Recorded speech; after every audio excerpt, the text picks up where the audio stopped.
This one's for all the stat nerds out there. Hello, Sharky. Hello, Johnny. Hey, Cass. Hello. Welcome, one and all. Welcome to the Bad Game Hall of Fame.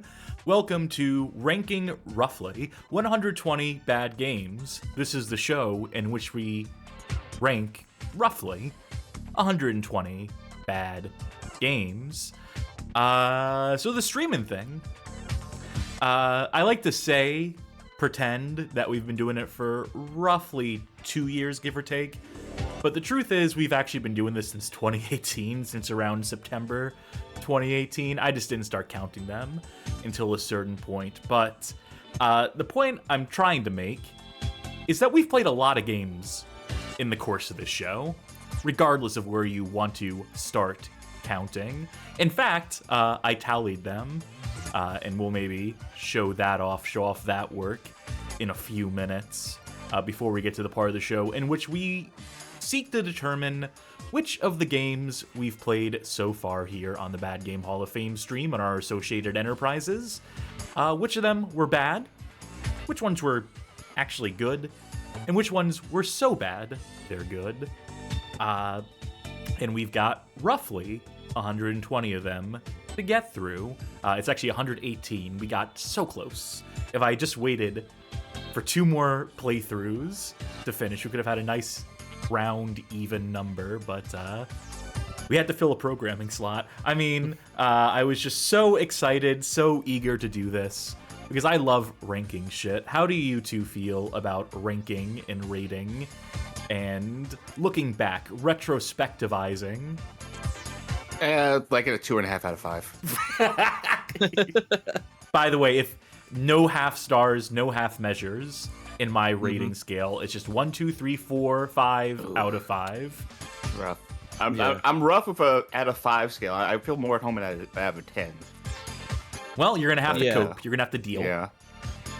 Yeah, I'm a bit of a conundrum because I kind of think review scores in general is a bad idea, but I do love categorizing and ranking stuff. I just tend to do more generalized ideas of like, you should play this or you should avoid this kind of stuff. But yeah, no, I've famously done some PlayStation 2 ranking tiering in the past. This is right up my alley. I will say that with our rating scale, the way we're going to evaluate and rate these games is not necessarily like an objective measure of quality or whatever the fuck. It's just, would you fuck with this game? Would you recommend this game? Did we enjoy our time with the game in question? Is it so bad it's good? Is it boring bad? Or is it not bad at all? Was it miscategorized here on the Bad Game Hall of Fame? Answers to these questions and more to come. But first, I'd be remiss if we did not rank and evaluate Sharky's Stream Snack. All right, tonight's stream snack is Bibigo mini wontons, pork and vegetable. Having that again. This time I did not pan fry these. I steamed them in the microwave. That's a lot quicker than having to heat up the stove and like clean the oil out and all that stuff. The texture is not great, as you might expect from steaming something in the microwave. A little rubbery, but it doesn't taste bad. I also put a little sweet and sour on it, which I don't think is maybe not traditional for dumplings, but it does help the pork a little bit. There's the option to make soup with this. There's soup instructions, but I'm not much of a soup person, you know? I love a soup. Soup is good food. I just don't do soup. Part of the thing is, like, my mouth's pretty sensitive to heat. So, like, a hot soup is kind of, like, too much for me. And by the time it cools down, then, you know, what am I doing? Right? You know what I have to say to that? Eat that wonton soup. Swag. Wet like wonton soup. Damn, son, where'd you find this? Ah, classic. And our drink tonight is, what is it? Reach over, grab it. It is, it's Ghost Orange Cream. One of my favorites in general. I was going to have rain white haze. But then I looked up the flavors just to make sure, like, hey, what's in this one? And it said, like, grapefruit. I'm like, great. Please put grapefruit on the late. Please name your drinks what they taste like. Please, like, don't put, like, you know, summer breezes of fire. What's it taste like? Grapefruit. Breeze of fire. That'd be a hell of a fire. A cold fire. It burns so hot it feels like you're freezing. I guess blue flames. No, that would blue actually flames be are even hotter. Yeah. This is a nerd trap. Johnny, get out. By the way, I am drinking a Monster Killer Brew triple shot Mean Bean variety. Monster in that canned coffee game, and they've come out with these high intensity, 300 milligrams of caffeine, and that's a lot. Bet I won't even feel this. Nice. I just have, as usual, because it's really hot now, I have a salted caramel iced coffee and a healthy banana snack. Literally just a banana if I need it. Zaro Boogs in chat says they had a pickle sour beer, and if it wasn't named that, they would have rioted. Pickle juice. I drink it. Great. Don't drink too much of that stuff. I've heard of Brian, your does to you. insights. They actually sell at the supermarket like cure-alls, panaceas that are just pickle juice. That are, you know, if you need like a dose of electrolytes in you, and that is a good way to get them. Apparently, I just like the briny taste. I love a pickle. You know what? I'll put a pickle on something. I won't just have a pickle. I can eat an entire jar of pickles, just straight out the fucking jar, then chug that fucking pickle brine right afterwards. If I'm left to my own devices. Well, I'll stay tuned for the next stream snack for that one. But for now, I think that'll do it. Yeah, I think that will do it. Which means it is time to cut to the 16:9 screen. And fuck it, let's put us on the stream today. Why not, right? First things first, before we get to the ranking, I just want to show something that I did over the course of the past 3 days. I just want to show some of my handiwork here. So this is every game we've ever shown on stream, including ones on variety nights. 400, 500, 600, 700, all the way down to, and it's cut off at the bottom of the screen here, but 1,213 games as of time of recording, give or take some, have been shown on this here stream. This archive dates all the way back to 2018, September 30th, but you can tell that the streams or the games were kind of intermittent for a while until we get to around Bullet Witch here. And that's June 17th, 2023, Charky's stream anniversary, and the real beginning of the show, in my mind. Season 2, which we are still perpetually trapped in 2 years later. But I had some additional stats I documented here as well. I marked which ones were completed in this column here. This column on the left is absolute order, so just absolutely, you know, like the 100th game we played was so-and-so, and so on and so forth. But of the games we've beaten, there are 118 of them. The most recent we cleared was Dark Castle on the Sega Genesis as part of the Bad Game Chance Time stream number 17 on June 21st, 2025. And I will continue to update this list now that I have it. Yes. And then another love it. column I have here, which I'm going to sort Z to A, tracks how many times games have appeared on the show in general, how many appearances they've made, not counting multiple episodes of a playthrough. So I can tell you that the most frequently recurring game on our stream is Hakayo King of Crusher, in that it made 2 appearances on variety shows, and then we played through the whole damn thing in its own dedicated episode. Uncanny X-Men, Radio Helicopter, C1 Circuit, Spyro Enter the Dragonfly, specifically its PS2 version, Mortal Kombat Advance, Street Fighter 3 Third Strike, and Bloody Roar for the PS1 are also tied for that appearance count. So yeah, stats for nerds. And the list goes on and will continue to go on until the heat death of the universe. Just wanted to show that because it took a lot of work to put together. Was it worth it? No, it wasn't. But that's the kind of thing you do when you have obsessive compulsive disorder and a habitual need to chart and graph and organize things. I know, Oh, I the love it. organizing. I'm bad. I encourage this behavior. I'm all for this. You're an enabler. You're a filthy enabler. All right. Let's get to the tier list. That's the... There we go. All right, so here we have a Tiermaker tier list. Here we have the covers to every game, all 118 of them that we have completed. It's a lot of games still. Then we have our rating scale here, where we'll be dropping each of these games 5 out of 5 to 1 out of 5, and every number in between. And a not actually bad category for games that really don't pass the qualification as bad games, that really don't belong on this list, but were completed on stream in some capacity. Okay, so tell me here, what does a 5 and what does a 1 represent on this perfect. scale, since we're talking about bad?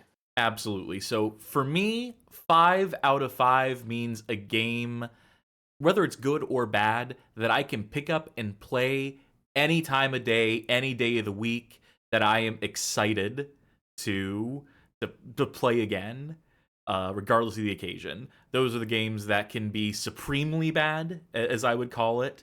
So good they are bad, exceptionally bad. Whereas a 4 out of 5 might be like a bad game that I got some kicks out of, that I would love to show to people, but maybe just like in video playthrough form, that I could be convinced to pick back up again and play through again, maybe, if you caught me in the right mood. 3 out of 5 is nothing spectacular. We're starting to get into sort of boring bad territory here, but a 3 out of 5 might denote there's like some ambition to it, that there were some ideas they may or may not have been cooking, and just fell short of the mark. So they get a green, they get a pass here, but ultimately, like, these are ones that you'd have to like give me a really good reason to go back and replay it, because I've already played it for the stream, for the show. 2 out of 5. This is like squarely boring bad territory. This is where the games are just unambitious, not particularly funny to riff on, don't really have too much going on for them. Maybe they're not the absolute dog worst we've ever played. Maybe there's a redeeming feature or neat idea to it, but ambition wasn't really on the menu for the developers, let's say. Let's speculate. And again, these ones, you'd be hard-pressed to convince me to give these another go. Which brings us to the 1 out of 5. This is the worst of the worst. This is beyond boring bad. This is offensively bad. These are games that make me angry, or make any of us angry, I would say, if we're making our own individual personal arguments for these games and where they belong on the list. These are the games that you could not fucking pay me to play again. Games that may or may not, have had ambition, but ultimately where they land is that they are so hateful and contemptuous that I just feel for anyone who's ever had to play them, and I especially feel for us having to have played them in full to qualify for this list. And then not actually bad are games, again, that I said that probably don't belong on this list in the first place, but, thoroughness. Does that all make sense? All games are hard. 5 out of 5 for everything. Yeah, that's right. All right, let's start dragging them. 5 out of 5, 5 out of 5, 5 out of 5. Also, I'm going to play some background music just so it's not completely dull here. We'll get it started. Put it on shuffle. Folk will let me know if it's too loud. It won't be. I have the levels set pretty fucking low on this. Thank you, by the way, Soul This Stuff, is a present for the from me to re-subscription, and hello to Obscuratory. Hello, Phil, who says, Gooch Grundy, SSS God tier, banned. Yeah, that's right, it was too good. Couldn't qualify here. It broke every conventional means of charting and ranking. Good times. Let's get this started. I also have the slideshow so people at home can see the covers. We'll start with the first game we ever played in full for the show, which was Ju-on the Grudge, way back in 2018. Yeah, I feel like we did a few shows before this one, but okay, I guess this was the first. Yes, we did revisit this for what has become our most popular video on the channel, our most popular stream archive. I think it's currently sitting at around 9,000 views. So, we're kind of big time. We're kind of a big deal. But, yeah, it was a game so good that I felt like the first playthrough I did of it did not stand the test of time, and I needed a co-commentator. So we brought Charky on, revisited. Also, it's just one of, I think, personally, one of the funniest bad games of all time. This one, for me, would be a 5. I think it's a game that we found a lot more to talk about, like, what it could have been to make it better than what it was. But I don't think I could go as high as a 5. Like, it's pulling the right strings for me, horror, gimmicky. Every jump scare is a laugh riot. Yeah, the fact that player 2 is just the jump scare machine.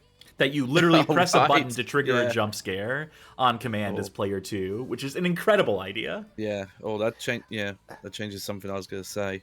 I think I'd put it at a 4 though, because I think it does. I mean, we did the disservice of playing it all in one sitting, I think, but it does feel like it gets a little long in the tooth by the end, and that last section is brutal, like how exact you need to be, and that's not great to do that part over and over and over again. But I don't hate it.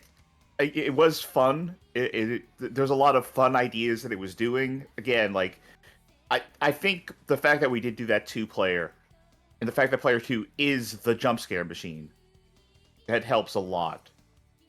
But I would put like at a 4, personally. Yeah, I'd agree with a 4. I was at first thinking a little lower because I was thinking, like, actually playing it's so basic that I don't think it's awkward to play. Outside of when managing the batteries gets really strict. But I was thinking, but there's essentially no real replay value in this game. Like, the levels are very set, and then I got reminded of the 2-player part, and I was like, okay, that I think does add at least like a reason to potentially play this again, even if you know what you're doing. Just the fun of having someone being able to turn on random screen effects and things like that, like, I think bumps it up for me. Okay, so that's a thing I actually want to bring up, the replay value aspect. And I was thinking about this when Cass was talking about their description of what each tier was. Like, yeah, I would play this again in the heartbeat kind of stuff. I don't necessarily think I want to. Personally, when I'm talking about my ratings, I don't necessarily want to include replay value in my idea of these things, because I think there are plenty of games, good and bad, that I think are absolutely worth playing that have 0 replay value. Okay, yeah, that's fair. But, okay, maybe a better way to look at it is like, if you'd seen the playthrough, and would I still recommend playing, is more the way I would look at it then. I'm looking at it as, was it worth experiencing? Mm-hmm. And like, if I were to tell someone you should play this game, or Kaz even brought that up though, between the 5 and the 4, saying would I play this game, or would I say, hey, go look at this playthrough of this game? I'm thinking, like, would I tell someone you should play this game, or would I tell someone you should look up this game? Which might be like around like a 3 to me would be look up. But I'm not gonna get too in the weeds in terms of like specifics. I'm just thinking like Ju-on really doesn't have much replay value unless you want to bring in a second person for your second time around. But I'm looking at Ju-on as still being like a singular experience to play. I think still being worth playing. Maybe not at the top tier though, so that's why I'm sitting like at 4. Yeah, I'd go with a 4 out of 5 as well. Okay, I've been outvoted. I will put it at the 4 out of 5, which, still high enough. I mean, I'm not too upset. I'm not taking this too seriously, mind you. You're fired, by the way, after the show. Ju-on the Grudge. First game played, first game to get rated as a 4 out of 5. Which brings us to our next game. Crazy Kong Parts 1 and 2. This is another one I did solo.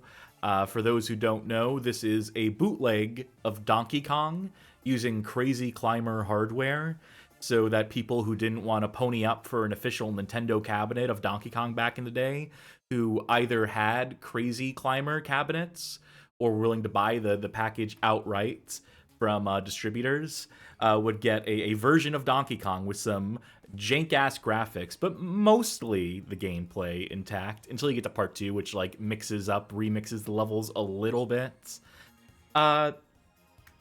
In my old rating scale, or in my personal rating scale, that we're not using here, I grade games from S, A, B, C, D on the bad game scale.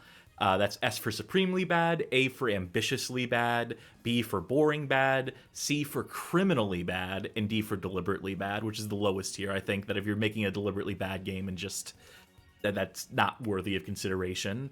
So criminally bad is a tier I use for games that are bad because of reputation, because of business reasons. And I would say that attempting to get around trying to, like, steal money from a developer, from a publisher, from a manufacturer, even if that person, that the entity happens to be Nintendo, this is probably, like, you know, a pretty shady game. If I saw this in an establishment, if I saw this in an arcade, I'd be like, this is a disreputable establishment. I wouldn't leave. In fact, I'd probably give them money. I'd probably play the game. But this would still quantify on that ranking list as, like, a criminally bad game just because of the whatever ethics behind it or whatever. But it plays fine.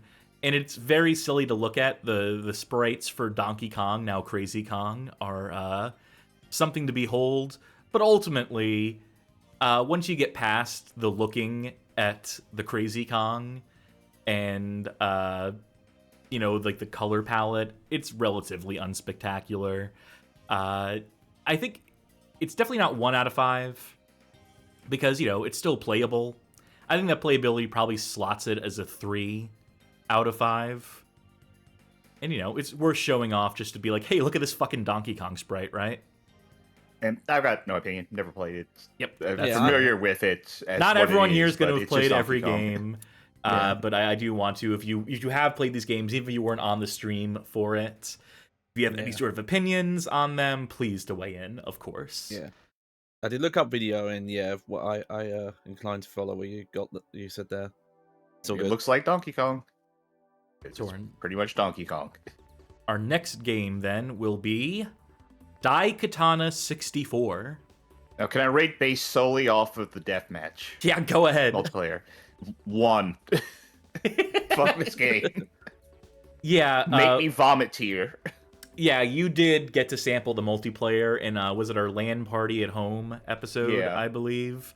But before that, I did play through this entire campaign, and this is by far the worst version of Daikatana. Daikatana on PC, not that bad. I on Game Boy Color.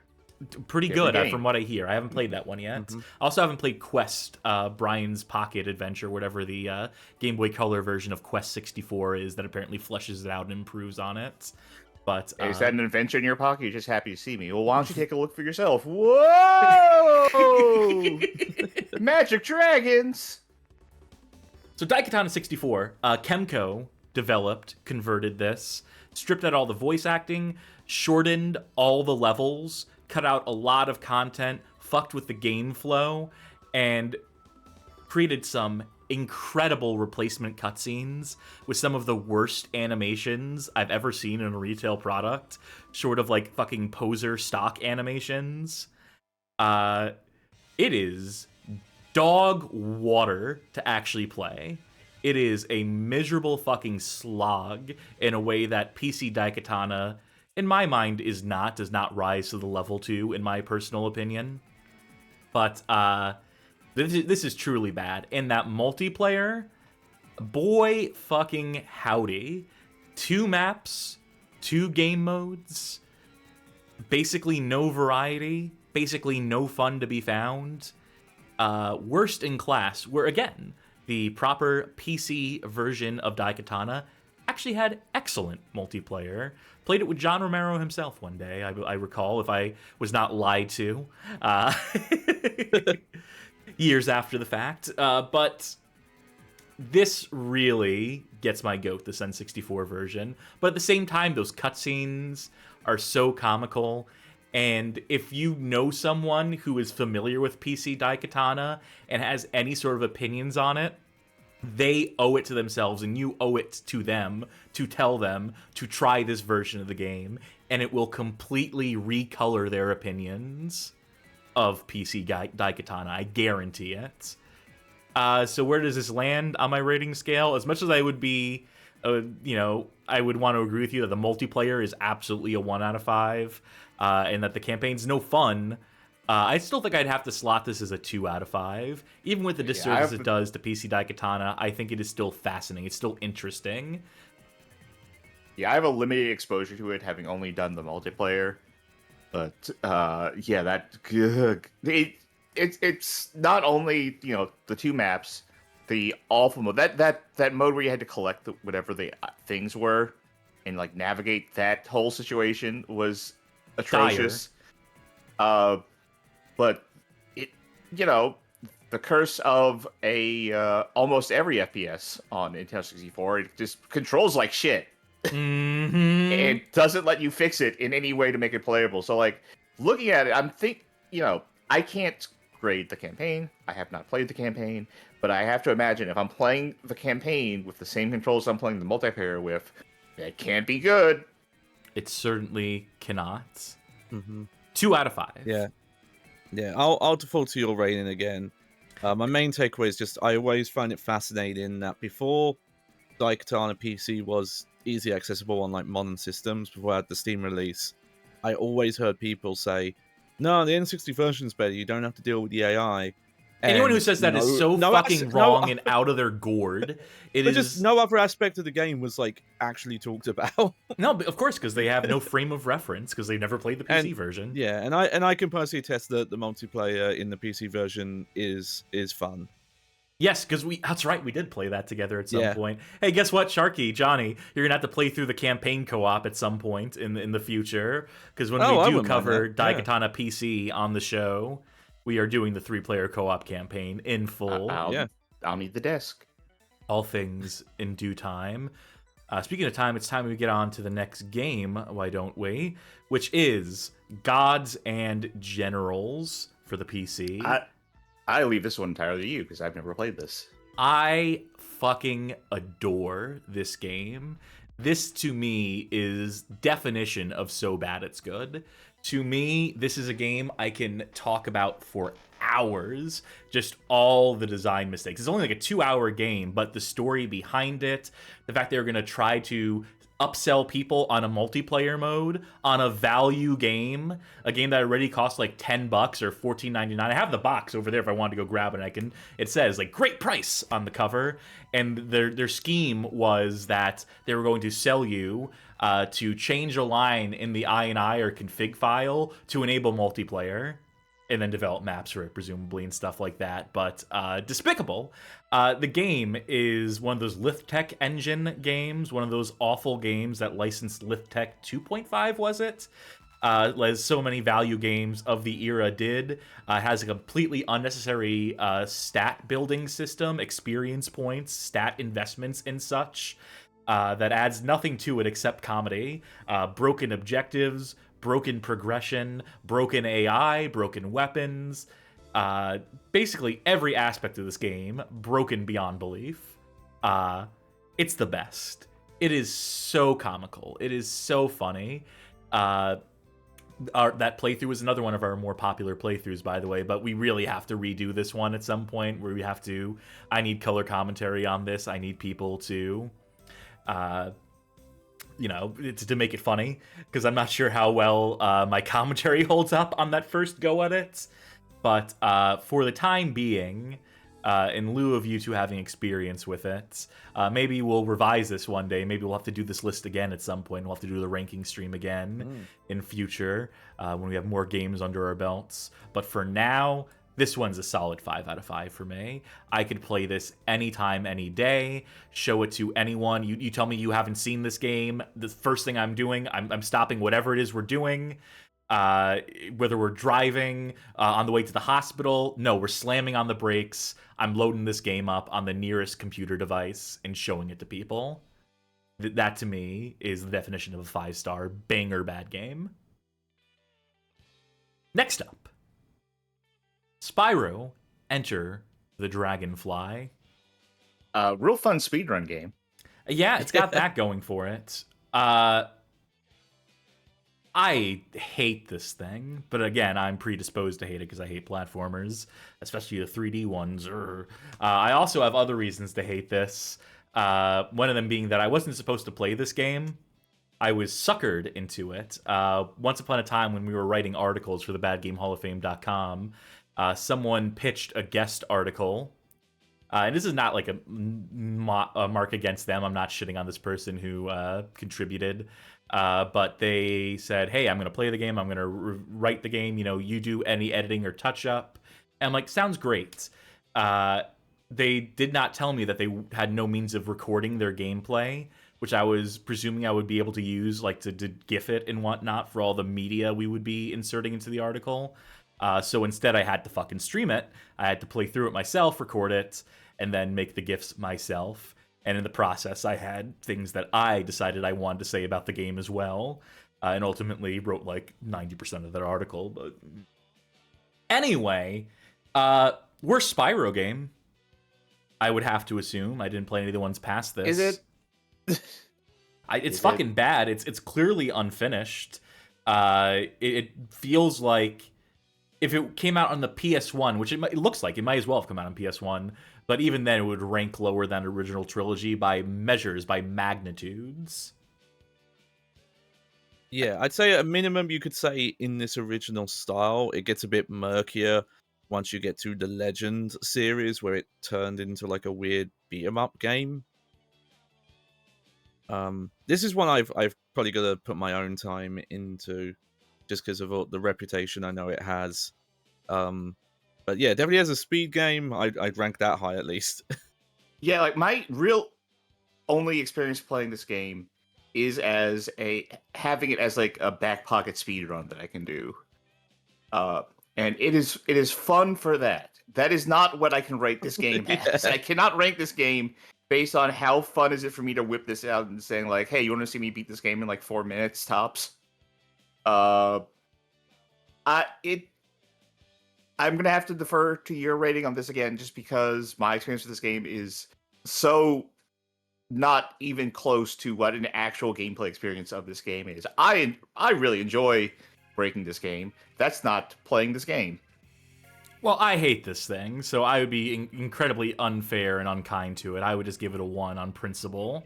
And also knowing all the story behind it and how the people who made this game were basically like under duress for most of it. Yeah, you can do that. I'm not going to argue at all. But ultimately, it's not like a 1 out of 5. Just because I never, ever want to play it again, I still recognize that it functions.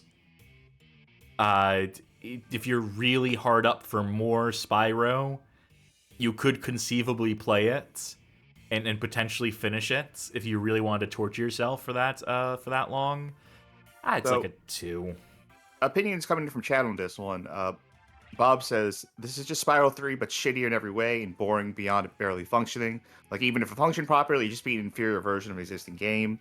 And Soul Stuff says, I wouldn't say it's that bad, but it's bland as hell. Mm-hmm. I think 2 I think out those of 5. comments, 2-5, confident with that.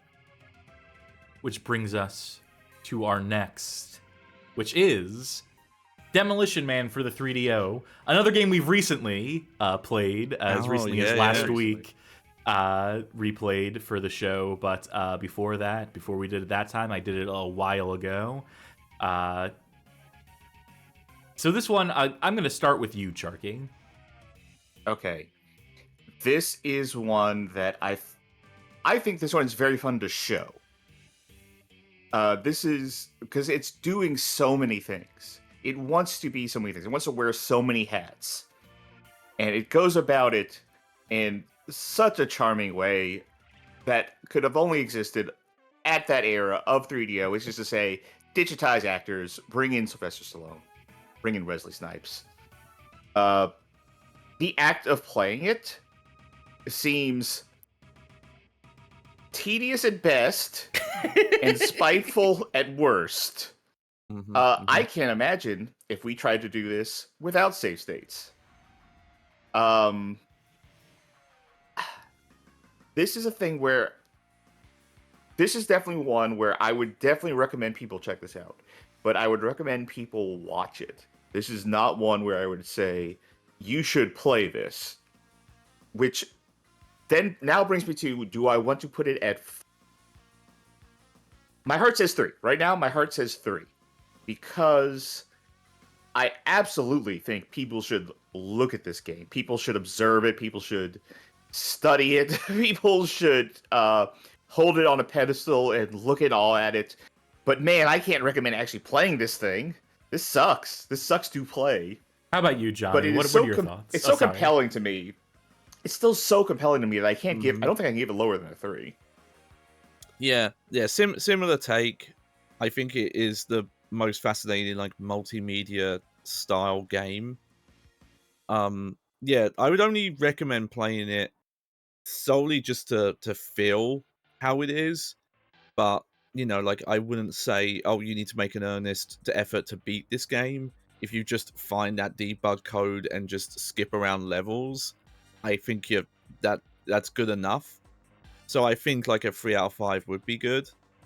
Especially how much those first person segments really drag everything down as well. That's the thing like for me. Yeah. You can play those for like 20 seconds and I think you're good. Like that's for me, all you really need to experience out of that part. I would be willing to give this a 4 out of 5 if those tunnel sections, as they call them, the first person, the 2.5D shooter segments, were were not complete tedious dog shits. If those were more expedient to get through, if those mazes were simplified, if they weren't just like the absolute worst first person shooting, then the rest of the game would pick up the slack in the badness department, in the amusing bad department. Like, when I was talking, like, I couldn't even get the phrase out, like, considering between a 4, because, like, as I was saying it, I just got those, like, flashbacks to the first-person segments and the tunnel sequences, and I was like, no, these can't. It sounds like we're all thinking 3 out of 5 for this. Yeah. And I think that's fair. 3 for 3DO. I want to say, now that we're talking about this game again, and we probably won't really talk about it in the future, I did not say this at the time, but... Man, I'm happy with myself for having figured out that fighting game section. That, like, you couldn't figure it out, and I just took the controls, and I just immediately knew, like, okay, if the thing is reading moves, I know exactly what to do to break this thing. Yes, thank God. I'm happy with myself. Thankfully, they had that weird canceling mechanic as well. We move along to another game neither of you have played, but we might revisit this one because... Again, I think this is one of the all-time bad games. A slept-on bad game. Tunnel Rats 1968. A Vietnam first-person shooter with constant running commentary from your player character who is supposed to be slowly losing their mind, but pretty much loses it like somewhere halfway through the first level, if we're being realistic. This is based on the Uwe Boll movie. Not... a movie based on this game, but this game based on his original movie and published by Boll AG. This one is some of the... It's not finished. They put it up on Steam. It is clearly unfinished. Developer conjecture has confirmed as much, supposed the developer speaking on the game. And this game only worked as intended for maybe like a month when it first released. They designed this game with a specific graphics card and driver in mind that is unknown to anyone outside of the developers, maybe. Because they developed it with Uwe Boll's personal computer specifically in mind. Like, there's supposed to be foliage in the game, right? Grass, like, you can hide in like, trees and stuff. But on any machine, even legacy computers, And I did the testing. None of that foliage shows up, so the game looks like 100 times worse than it should, and it already doesn't look very good from like the brief snippets that exist of the game looking and running as intended. But even beyond that, it is just like morally reprehensible, the character that you play as, the messaging of it, and the gameplay, and the progression, and the tedious trap system. But my god, listening to your guy prattle on and on, the ways this game breaks, that if you die and load from checkpoint, all explosive and flame weapons in the game stop working. So that's your grenades, that's a flamethrower weapon. They completely break for reasons known only to God, which is just incredible. The lack of programming on display. I think I love a game that feels like a cryptid.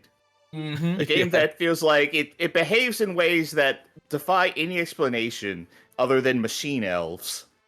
Mm-hmm. This one I think I've heard the legend of, but yeah, fascinated to see this one day. I think this is spectacular. This is one that I would love to show people. It's only like an hour and a half, 2 hours long too, so it's a good, brief, bad game that you won't spend too long on, but the rewards are immense. You will be enriched for having played it or seen someone play it. 5 out of 5 for me. And so we move along to another legendarily bad first-person shooter.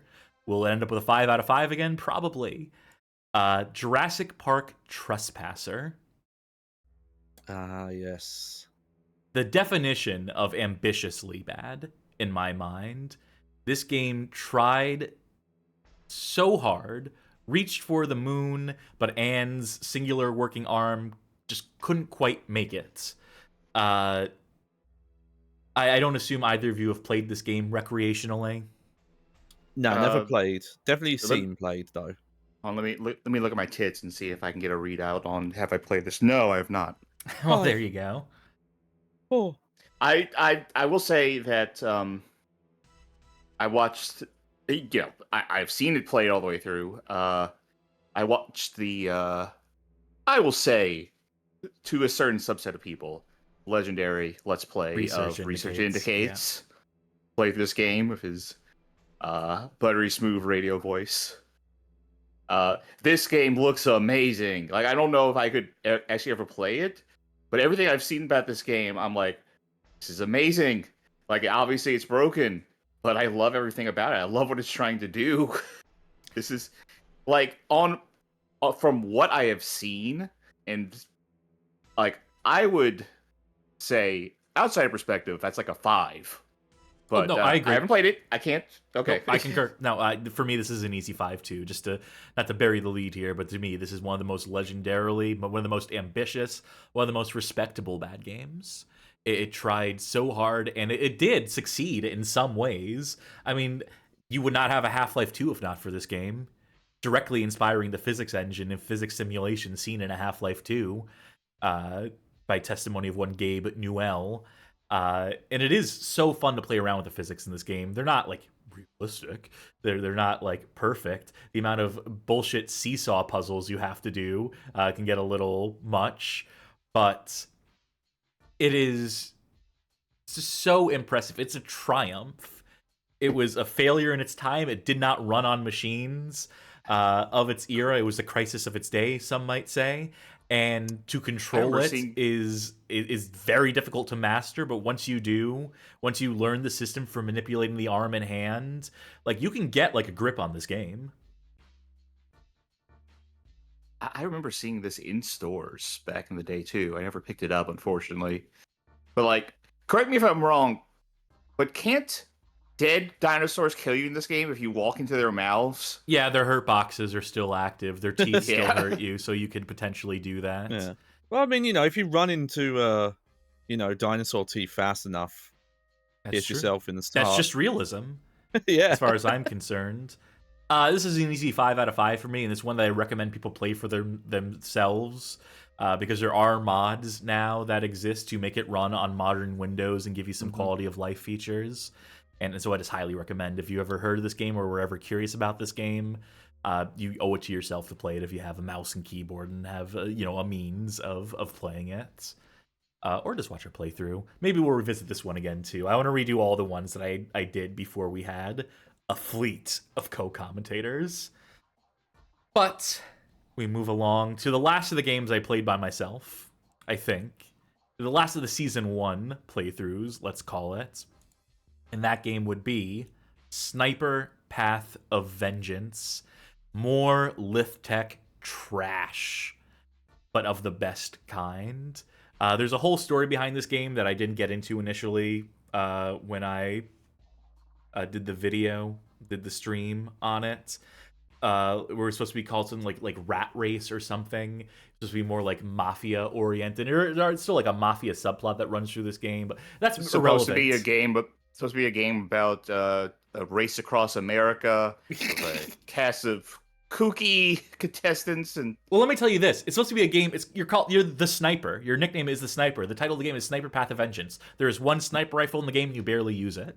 You're mostly using pistols and shotguns and assault rifles. Yeah.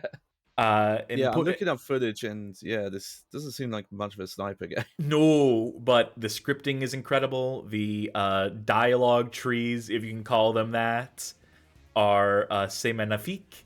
Your player character is the best kind of unlikable. And it's breezy enough to get through.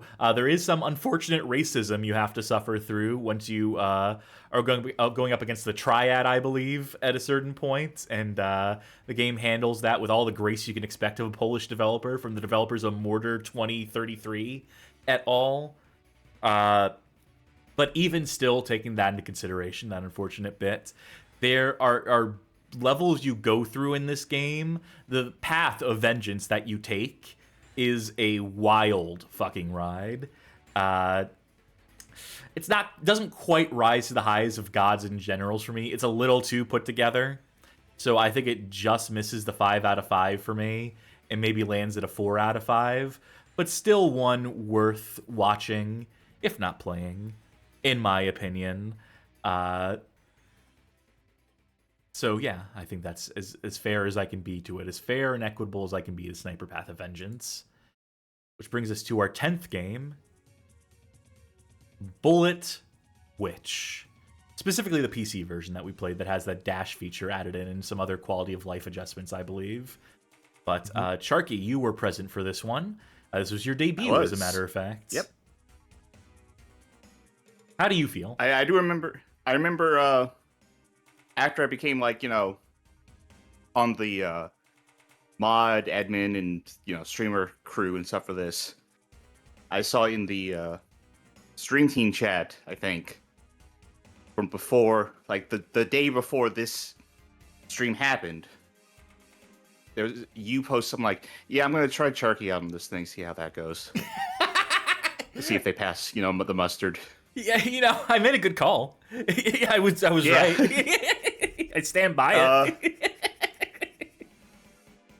This was very fun to talk over. This was definitely a game of... I almost want to call this, my own personal, golden era of video games. Early Xbox 360, early 7th gen. This sort of weird emptiness that a lot of games had, right? Like, games could start getting big, but they didn't know what to do with all that space. Mm-hmm. And they had some ideas, but their ideas weren't enough to match, the scope that they felt like they needed to have as, a 7th gen game. Yeah, and learning to, and putting assets in these spaces is now more expensive as well. I'm gonna just straight up say, I'm gonna say what I'm thinking in terms of a rating, and then I'm gonna try to convince myself that it's the right rating. But I want to say a 4. And I want to say that because it's not super exciting, but it is a game that is of its time, and that time is one that I look back on very fondly. It doesn't seem like the gameplay itself was really that bad. It did have some rough moments, though. That final boss being one of the roughest moments. I think that was most of our playthrough. Maybe, foggy memory of it. I think there's some But, bad signposting, like bad Yeah. telling you where you need to go and what you need to do that can complicate and drag the game out. Yeah. And I think we were playing like the better version with the dash, so it would have been worse. And with better On the damage 360. values, because the enemies in the Yeah. original game on 360 are just bullet sponges, so it would have taken us 4 times as long just based on how long it takes to kill enemies in that original version. So absolutely, if you're going to play this game, play the PC version. Yeah. So I am, rating this based off the PC version that we played. But I don't know, like this feels like one that I do want to say 4 because I have a soft spot for this style of game, this sort of like ethos of game making at the time. Like this is the vision that they had and the inability to match that vision, but trying to go for it anyway. I felt like the story was fun, was pretty funny. What was that one guy's name? Max Cougar? Yeah, that sounds Something about like right. that? It was so. I don't know. I look back real fondly. Maybe that's because this was our first stream together. I look back so fondly on this. Maybe because it's just 7th gen jank. But I want to say 4 or 5. Like being kept back by the fact that it does lull at times. There is that bad signposting, and that final boss really is a nightmare. But past It's got that cavia I think ambition to it that I can't help but respect too. Yeah. Because this was a Cavia developed game, by the way. Creators of Nier, Drakengard, et al. For sentimental reasons, I think I'll put it in the 4. I'll agree with you. I think in my mind, in my brain, it's a 3, but in my heart, it's a 4. And that's as fair as I can be to it. But definitely one for the record books. The Bad Game Hall of Fame record books, that is. Speaking of, on a similar tip and a similar early playthrough, Boo Bunny Plague. The first game that you recommended personally, that you suggested for the show, Charky. Okay, I'm going to. In my heart, this is a 5. I think realistically, it's a 4. If you're considering like the effect of actually playing it, I don't think it plays awful. It could play a lot worse. It's janky. It's janky, but it could play a lot worse. I think I consider this game to be very, very special though, just because of like what it is doing. Like the wild leaps how it weird takes it is. in narrative Yeah. and design and concept.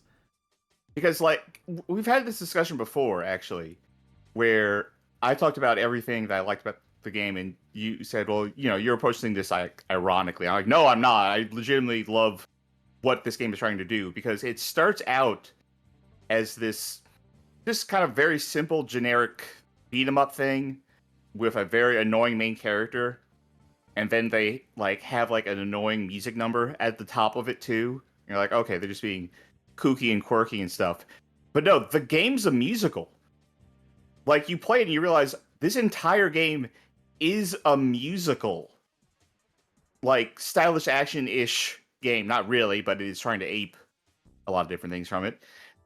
And then like there's stuff like you start talking to gods all of a sudden, like, okay, all right, fine. And then you meet a guy on Earth telling you to go to the Tower of Babel, and his name is Nimrod, which, yet Nimrod built Tower, or Nimrod associated with Tower of Babel in the Bible, which makes sense. But like, he's Metatron, he's Megatron from Transformers, but he has the Tetragrammatron on him. You're getting a little too in the weeds here, folks. Just watch the playthrough if you need. It's just. And then you realize that's because he's Metatron, the voice of God. It goes so weird. It goes whole hog into how weird it is being a apocalyptic, religious-based musical about a robot with a guitar who speaks and acts like Gur from Invader Zim. In my heart, it is a 5. This is absolutely like you should fucking see this game kind of a game. But in the act of playing it, it does get kind of frustrating. There's not that much to the combat. I would probably rank it as a 4 in terms of actually playing it. put this in my heart, 5 out of 5. Hey, guess what, Sharky? What? 5 out of 5 for me. 5 out of 5. All right. I think this is, you know, I don't want to punch down on this game because this is an indie game, and we kind of buried that fact of it. But I think it's a game to be celebrated. I think the ambition is to be respected. I think we came away from that playthrough being like, yeah, there were parts that were frustrating, and the gameplay wasn't necessarily my cup of tea, even if it is your genre, the 3D beat 'em up, the venerable 3D beat 'em up, or stylus action game, or whatever at all. I just think that the ambition on display elevates it to 5 out of 5 tier. The awful main character and all the awful jokes and the awful supporting cast who are just bad people, but the musical numbers, that soundtrack, it's a spectacle, and one that is worthy of consideration and being watched and seen. Like you could tell from the fact that I just started like gushing about it and could not stop myself, like how special this game is to me. I unironically love Boo Bunny Plague. Yeah, that's to me, that's a 5. To me, like, go with your heart on this. Like, if you're that passionate about the game and think that people would be similarly passionate, that's a 5 out of 5 to me.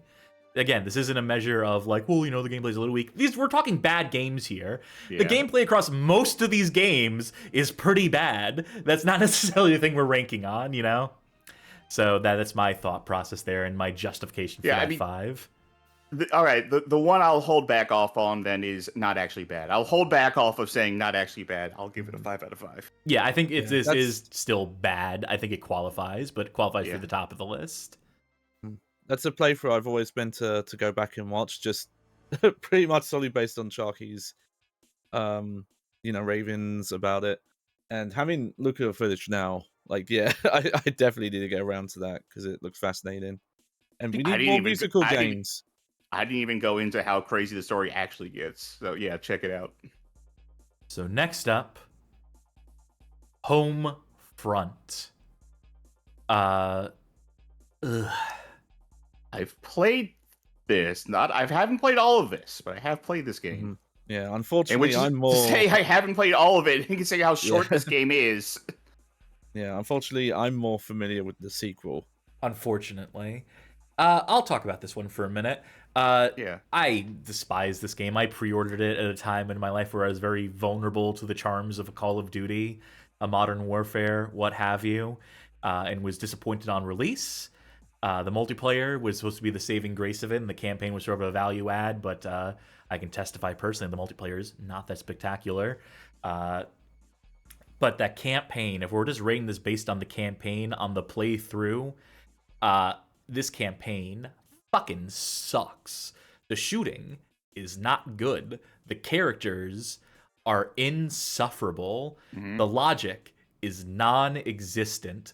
The racism is off the charts. The shock value they try to insert into it fails on every conceivable level. The best character in the game, the only character I had any modicum of emotion for the death of, is Goliath, who you will note is not a human being, but a automated tank that you kamikaze into a wall in order to break through the wall. And that APC... Resting in heaven with Beepo. Yeah, that drone has more character development, and is more likable than the entirety of the cast of protagonists in the game. I only remember there's one character who sounds like Randy Marsh from South Park. Yes, he's Hopper, I believe. Yeah, that's all I know about the story. Such a fucking slog. It's not unplayable, right? But it's one of those games, and there are moments like press F to jump in mass grave, which to me is way funnier than press F to salute or press F to mourn or respects. Pay respects, yeah. And there's a whole story behind this game too. Chaos Studios, at all. I was gonna say, press F to pay respects at least has like a greater range of things you can do. Like you can hit press F in chat to pay your respects. It's hard to press F in chat to hide in the corpse pile. Like that doesn't come up as often. Yeah, you're right about that. That being said, rich history behind this game, telling the story of this game. The story of this game is a 5 out of 5. The studio that got fucked over by DICE had all their ideas. They made a mod for Battlefield 1942 that brought it into like a sort of modern conflict, and then DICE hired them to steal their ideas and then disband them in the development of Battlefield 2. Literally just theft. Literally hired them, promised them bonuses, this team of modders, this enthusiastic team of modders, and then just fucked them. This absolutely unequivocally, just like absolute scumfucks operating there. And then this was their comeback. This was their revenge. This and Frontline's fuel of war, or what have you. So 5 out of 5 fucking story behind it. But the actual end product is a slog that I can never be convinced to replay. I've done my time with it. I've done my tour of duty. This, for me, we are getting to 1 out of 5 territory. Even though it is technically sound functional, it is and has like a couple moments. This, to me, is just despicable. I will agree, 1. In my mind, I was thinking, if I were to just look at this in terms of actually just playing the game, it is functional enough to be a 2. But, like, everything that's in it, like, it is a gross game. It's, like, it didn't even keep me motivated enough to play through the entirety of its less than 3-hour campaign. So I stopped at the white phosphorus scene. That's a good place to stop. And it's not necessarily entirely because like I was horrified or anything, right? It's it tasteless. wasn't like I was like it's bad shock value. It does not succeed in its purpose. It's slapstick almost.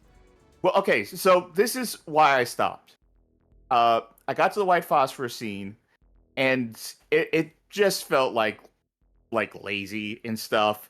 And you know, you're running through the thing, and like everyone's screaming, and the one guy goes like, "I'm sorry, I didn't." And then a guy in front of you blows up and flies past you, and the Wilhelm screams. Yep. That's why it's slapstick to me. And then, like, that was the moment I was like, I just can't this game anymore. I can't take this game seriously. Yeah. That's. I don't think there's a way to use the Wilhelm these days without it being comic. I did play long enough though, which is to say, an extra 10 seconds to hear the guy says like, "I love the smell of Korean." He was like, "All right, I'm just done." Oh, I didn't know that line was in there. Yeah. Yeah. So, yeah, 1. It's a functional. It's a functional game, even if it wasn't like a boring, even if it wasn't like utterly tasteless, it would still be a technically functional but boring game. Mm-hmm. That's all we got to say about that. We're going to have to pick up the pace a little bit here. We're 12 games deep. We're 1/10 of the way through, an hour into the show. So, I lost my place in my slideshow. Hold on. Because we're getting on to our 12th game now, I believe. No, 13th. Which is Mashō no Yakata, Gabalin. You take this one. Yeah, I played this with one Rainey Baker, R.I.P. This is an MSX game based on the movie House, the comedy horror film. An ambitious little thing, almost like a Legend of Zelda-like in its progression and the way you pick up items and navigate through the house. It's not particularly fun to play. It has some bad design elements to it that are frustrating, that just exist to waste time and to frustrate. Has some interesting ideas behind it, though. I think this is definitely ambitious. They were definitely they were thinking about this. They were scheming. They had eyes bigger than their fingers could type, or something like that. Some bastardization of that idiom. And they went on to make this. People who made this went on to make Dr. Chaos for the Famicom, for the NES. So, which ends up being a quite similar game in some respects, despite the perspective shift. So if you've never played this or watched our playthrough, but you have played Dr. Chaos, use that as a sort of point of reference.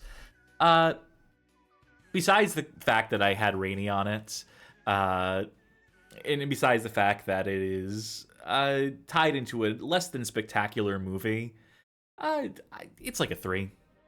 I think I respect the ambition enough to keep it out of the 2 out of 5 tier. I don't know. It's a strange one, and there's just not as much to say about it. Mercifully, for our purposes here, as we continue along, bringing us to our next game, Wanted Dead. Oh boy. So this one's a bit of a cheat because technically we didn't finish this one. We made it to the final boss, and I got so mad. I got so frustrated with the final boss and my inability to parry attacks, which is absolutely necessary for combat in this game, that we just looked up a YouTube video that showed the final boss and ending, if you will recall. This was before I could just take control and play games.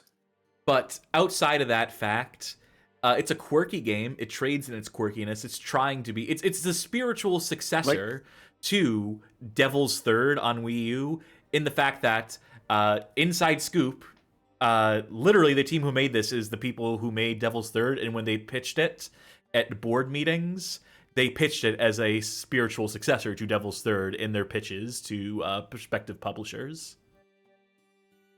Yeah, you know what? I said it earlier. I just love early 7th gen video games, early Xbox 360, PS3 games. Which they like also this market one. this game as. They do describe it in their own marketing as being like, yeah, we tried to make a PS2 game in 2024, Which is- 2023.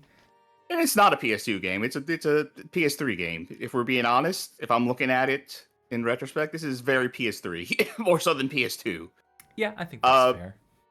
This game has gotten patched actually since we've played it as well. So apparently some bugs have been ironed out. Some gameplay rebalanced. Yeah. I haven't gotten a chance to go back and play through it myself. Your playthrough definitely looked like you were frustrated with it. Definitely looked like there were bits of there that were like, even if I were playing it, like I think I would be better at this game than you. Yeah, absolutely. Just in terms of like what games that we play. Yeah, no, absolutely. But it still had parts that looked to me like, oh, this would be fucking miserable. laborious. I also think this game just doesn't go far enough. This game doesn't go far enough in the quirkiness factor. It has a singular built-in arcade game that you can play within the context of the game. It has a few other mini games. Karaoke song. One karaoke song. There's actually, I think, is it just the one karaoke song? It is just 99 Lift Balloons. That is it. It tries to do all these things, but it doesn't commit to any of them outside of the core gameplay loop, and that's absolutely a failing on its part. There's a part of me that feels like the fact that it's so lacking in those extra things makes it funnier. That they have a karaoke thing. That it comes across as so half-assed? Yes, that it comes across as like they have a karaoke thing, and it's one song. And you want to do karaoke again? Okay, it's the one song. Like, so that is, is that probably like a failing of like they didn't have enough time or enough scope to like do it? Yeah, there's probably something that went wrong there, but it's funny. Lead actress is not an actress. One of the worst vocal performances in a video game ever, to the extent that it is very funny. But also, really long and drawn out shout-outs cutscenes. Shout-outs to one Justin Leeper. How you doing, homie? Thank you for doing motion capture for this game. I wonder if he's working on Death Stranding 2. He was... who's the Troy Baker character in Death Stranding 1? The one who's now come back with a guitar? Higgs. No. Yeah. Is it Higgs? Yeah. Yes. Yeah, he did the motion capture for that guy in Death Stranding 1, and then did one of the guys in this game. I can't remember who. I think the guy with the gray hair. Did he do the motion capture for Dahlman in Death Stranding 2? Like, it's really hard to get yourself to move at a lower frame rate than everyone else. That I wouldn't know. I honestly, in my mind, I would give this a 4. Like, there is still charm in it for me. The core gameplay does still seem fun enough, and if it's been improved with the patch, then maybe it's better. Definitely not a 5. I would just be more honest. Personally, I would be more charitable than a 3. I would say 4. For me, it's like a 3. I can look past the fact that I was frustrated with it, and I can just look at... I can imagine someone who's more competent, like you, playing this game, and just being bored to tears of some of the gameplay or frustrated with some of the balance, especially the way that guns are just fuck all useless because you get no ammo for them and they do no damage, which just makes an entire mechanic in the game, like, basically useless. I don't know, like, things like that really do get in the way of enjoying the game, of seeing all the content. I feel like we'd be going in with different expectations, though. If I were to go in, I would not be going in with the expectation of this is a gun game, whereas I think you went in with the expectation of this is a gun game first. Yeah, well, the mechanics are present, and they give you guns and give you an upgrade system for the gun, so it's not an afterthought. No, it's not. But like an idea of what priorities are. But Johnny, anyway, we're gonna need you to play this game at some point. By the way, this Yeah, is I've been curious about this one. Yeah, for now. have to look I'll into default to Sharky. I'll put it at a 4 out of 5, even though I'm really thinking 3 out of 5 for it personally. But now if again, only we had a numerical system that allowed for something in between. nope. Next game. Moving along to Vroom in the Night Sky for Nintendo Switch. We did this one in a one-off, and First one I had hands on with actually for any length of time. I adore this little game. I think it's so charming. It's so cute. It's easy enough to play. It's not a frustrating bad game. It's actually kind of fun when you get the hang of it. When you're going for like speed and stuff, it's actually kind of fun to control. Yeah, it definitely I has... actually have played it since. I actually have gone and played my own copy of it a little bit. I'm inclined to give this like a... It's a little too slight. It's a little too light on the content and the amount of times you have to replay the amount of stages in order to get like the end game bikes and get all the achievements that you need to get the proper ending, to get to the real ending, which is just a text prompt, which is just, being congratulated by your little sidekick character. It keeps it out of... It's definitely not 5 out of 5. No. I would say 4 personally. I think like it's a 4. light 4. Yeah, I think it's a 4. And this game was despised on release for being one of the first downloadable titles on the Switch marketplace. For having such a fun translation. Yeah. But I think it's worth playing, personally. I think you should give it a shot. It definitely rises to that tier. It's a little hard to... It's a little tricky to learn. There's a little bit of a bump in terms of like learning difficulty, especially because I'm pretty sure one of the tutorials is wrong. Yes. In terms of what buttons straight up tells you the wrong buttons. Yes. Yeah.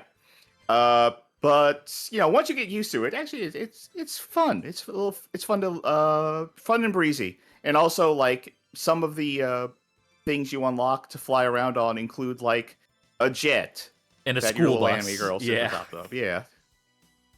So we move along to Super Mario Brothers Special.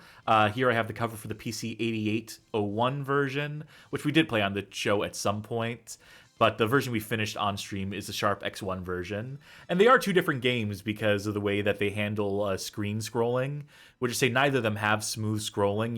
It does do cutaways whenever you reach the other side screen. This is a version of Super Mario Brothers by way of Hudson Soft when they were doing a bunch of conversions of NES games to the PC-88 and other Japanese home computers, and had to make severe compromises to all of them. And in the process of doing Super Mario Bros. And converting that, they severely compromised it. A lot of blind jumps you have to make. Definitely downgraded graphics. As I mentioned, no smooth scrolling, which is kind of the thing in Super Mario Bros. That distinguished it on the market. And also the jumping is fucked up, but it does have some enemies and items from Donkey Kong in it. You can pick up the Donkey Kong hammer and use it to smash barrels. And then they have enemies from Mario Bros, the original arcade game, that show up in it because they had done versions of Mario Bros for home computers as well. So it's fascinating. This is a deeply fascinating game. So fascinating, we wrote an article about it back in the day for the BadGameHallOfFame.com. But to play it is torture. It is absolutely unfucking playable in its capacity as a version of Super Mario Bros. There's an NES hack that Slime Generator just mentioned in the chat that does... there were older versions of it that did not perfectly recreate it, that did not have all the unique items that appear in the PC-88 and Sharp X1 versions. Now there are hacks that do exist that do have those items intact, and you can play a version of this game with the proper smooth scrolling and more manageable graphics and fixed physics and whatnot, but that ain't the same. That is absolutely a fucking cheat. To play this version of the game, either the Sharp X1 version or PC-88. The PC-88 version rather, is definitely way worse, is way harder to negotiate.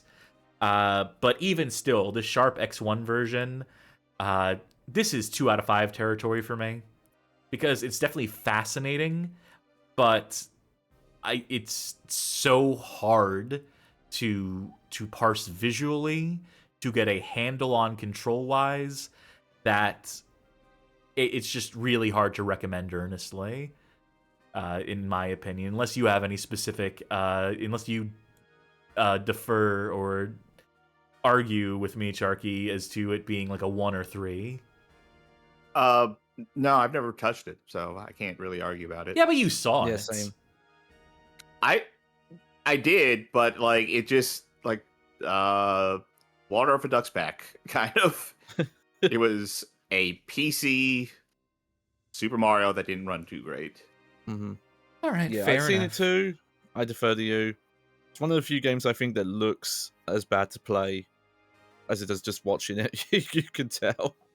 I also enough. almost said duck off a water's back and argued with myself if I want to incorporate that in my vocabulary from now on. We move along to Pit Fighter, the arcade Pit Fighter. This is another stream I Oh, ended up we doing all myself. have something to say about this. But then you went on to play it for the Melee à Trois episode. Yeah. So y'all should have some takes on this. God, it was not the worst thing we played that night, which is something. No. Definitely a button basher though. Just pure hit buttons. Stuff might happen. Stuff might That not. was about it. Yeah, it was very slight. It very like it especially with 3 people, kind of impossible to parse at times. Mm-hmm. It would, God, I would say like a 2, because Yeah. it's not.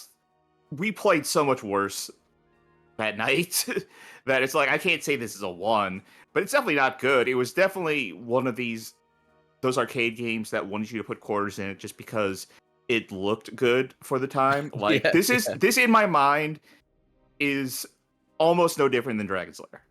Mm-hmm. Like Yeah. this is just more interactive than Dragon's Lair. Yeah. But it just feels like a whatever game that kind of existed because like, oh, look at these digitized sprites. That's cool. Put in some money. It's also one of the earliest articles on the BadGameHallOfFame.com. I really wanted to cover this one on the site. It was one of the first articles we wrote. I think it was E.T., Radar Scope, then this. I may have that slightly out of sequence. But yeah, I think 2 out of 5 is squarely where this shit belongs. I think that is a completely fair ranking for it. And we'll get to those other games you played that night later on because of the weird fucking chronological way. Because this is, again, one I did by myself in an earlier stream.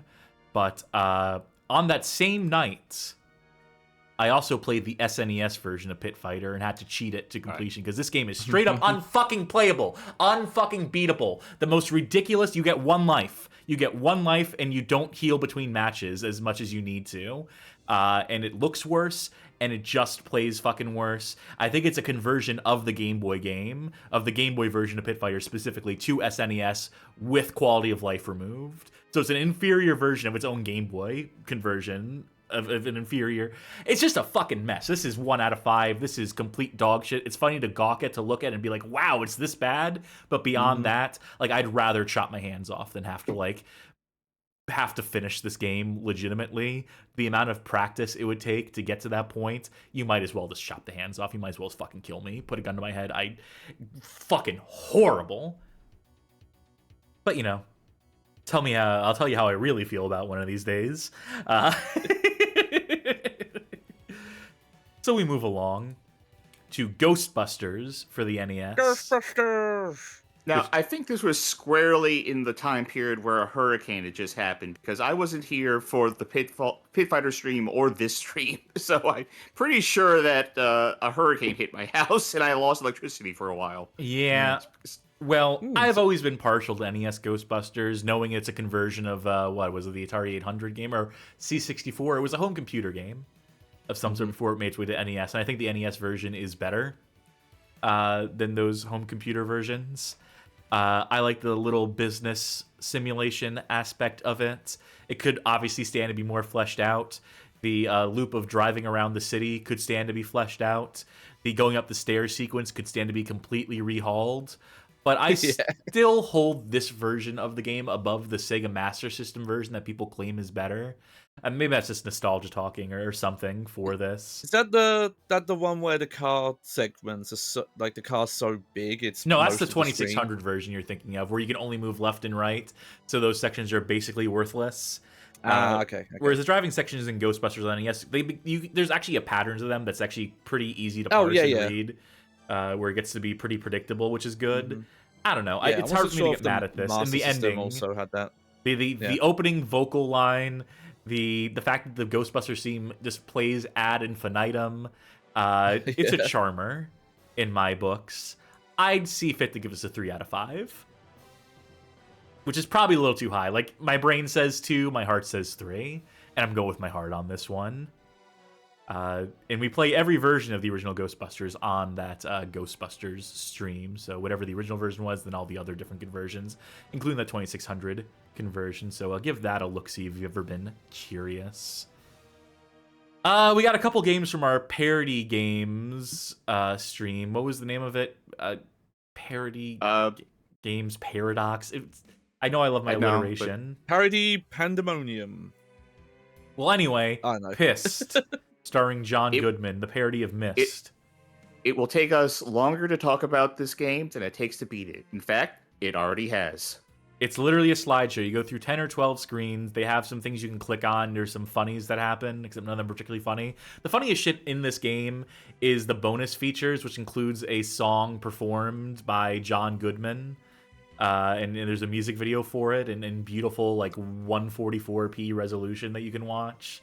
And there's a scene where you can see him in a hot tub. So if you have the hots for John Goodman, I guess you got that going for you.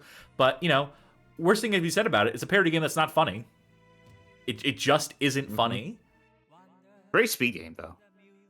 This is 1 out of 5 territory for me. It's funny that it exists. It's funny conceptually, but it is so slight. It's offensive that it was money was charged for it, in my mind. It's like it rises to the level of quality of like a 3 out of 5 Newgrounds Flash game, and they charge money for it.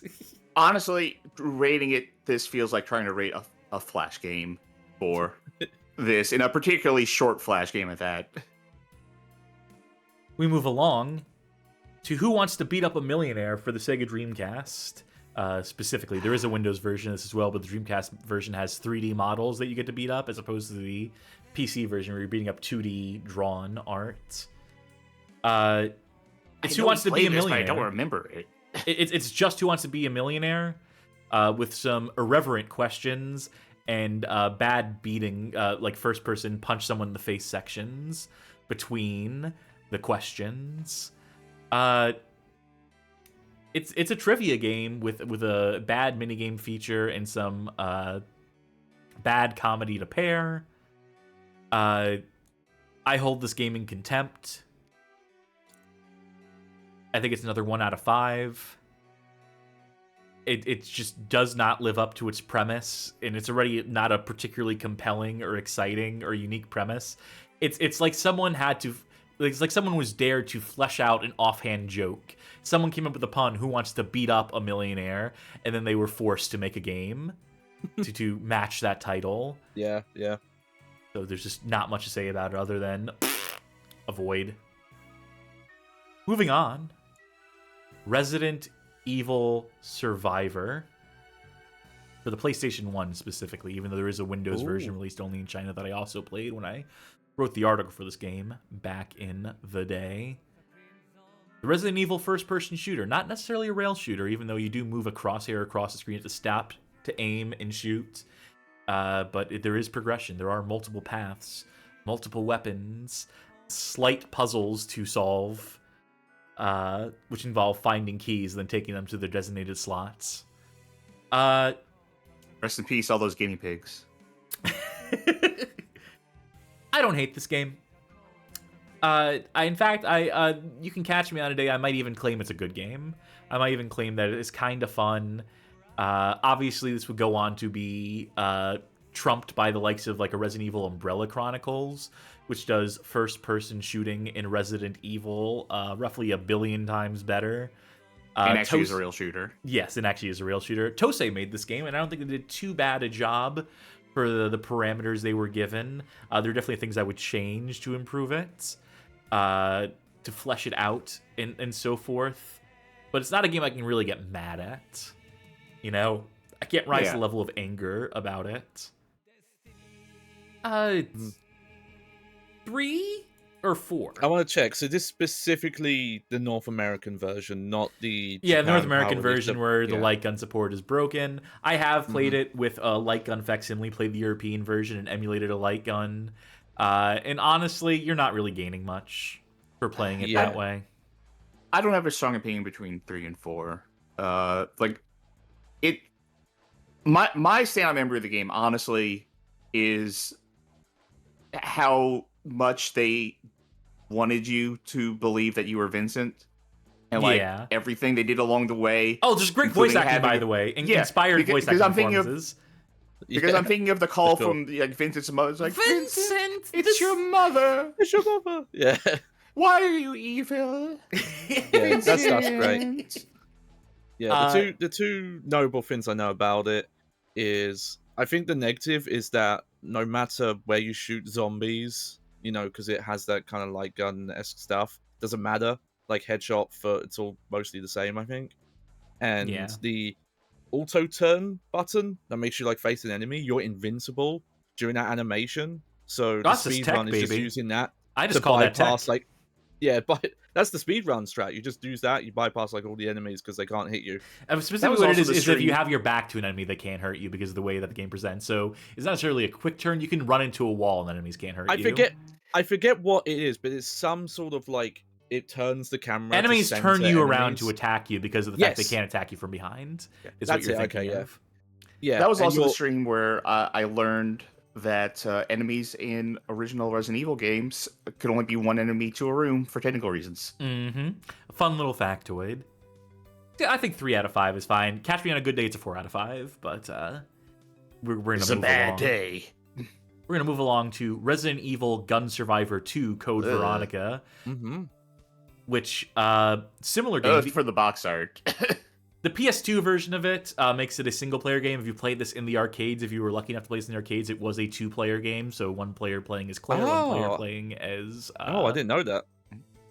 I think this one's kind of a charmer. It's more slight than Resident Evil Survivor is, the original Resident Evil Gun Survivor. But they fill out with some extra bonus modes, which I think the first game could have desperately used. But then again, this game is so short because it's a proper arcade game. It's a weird balance.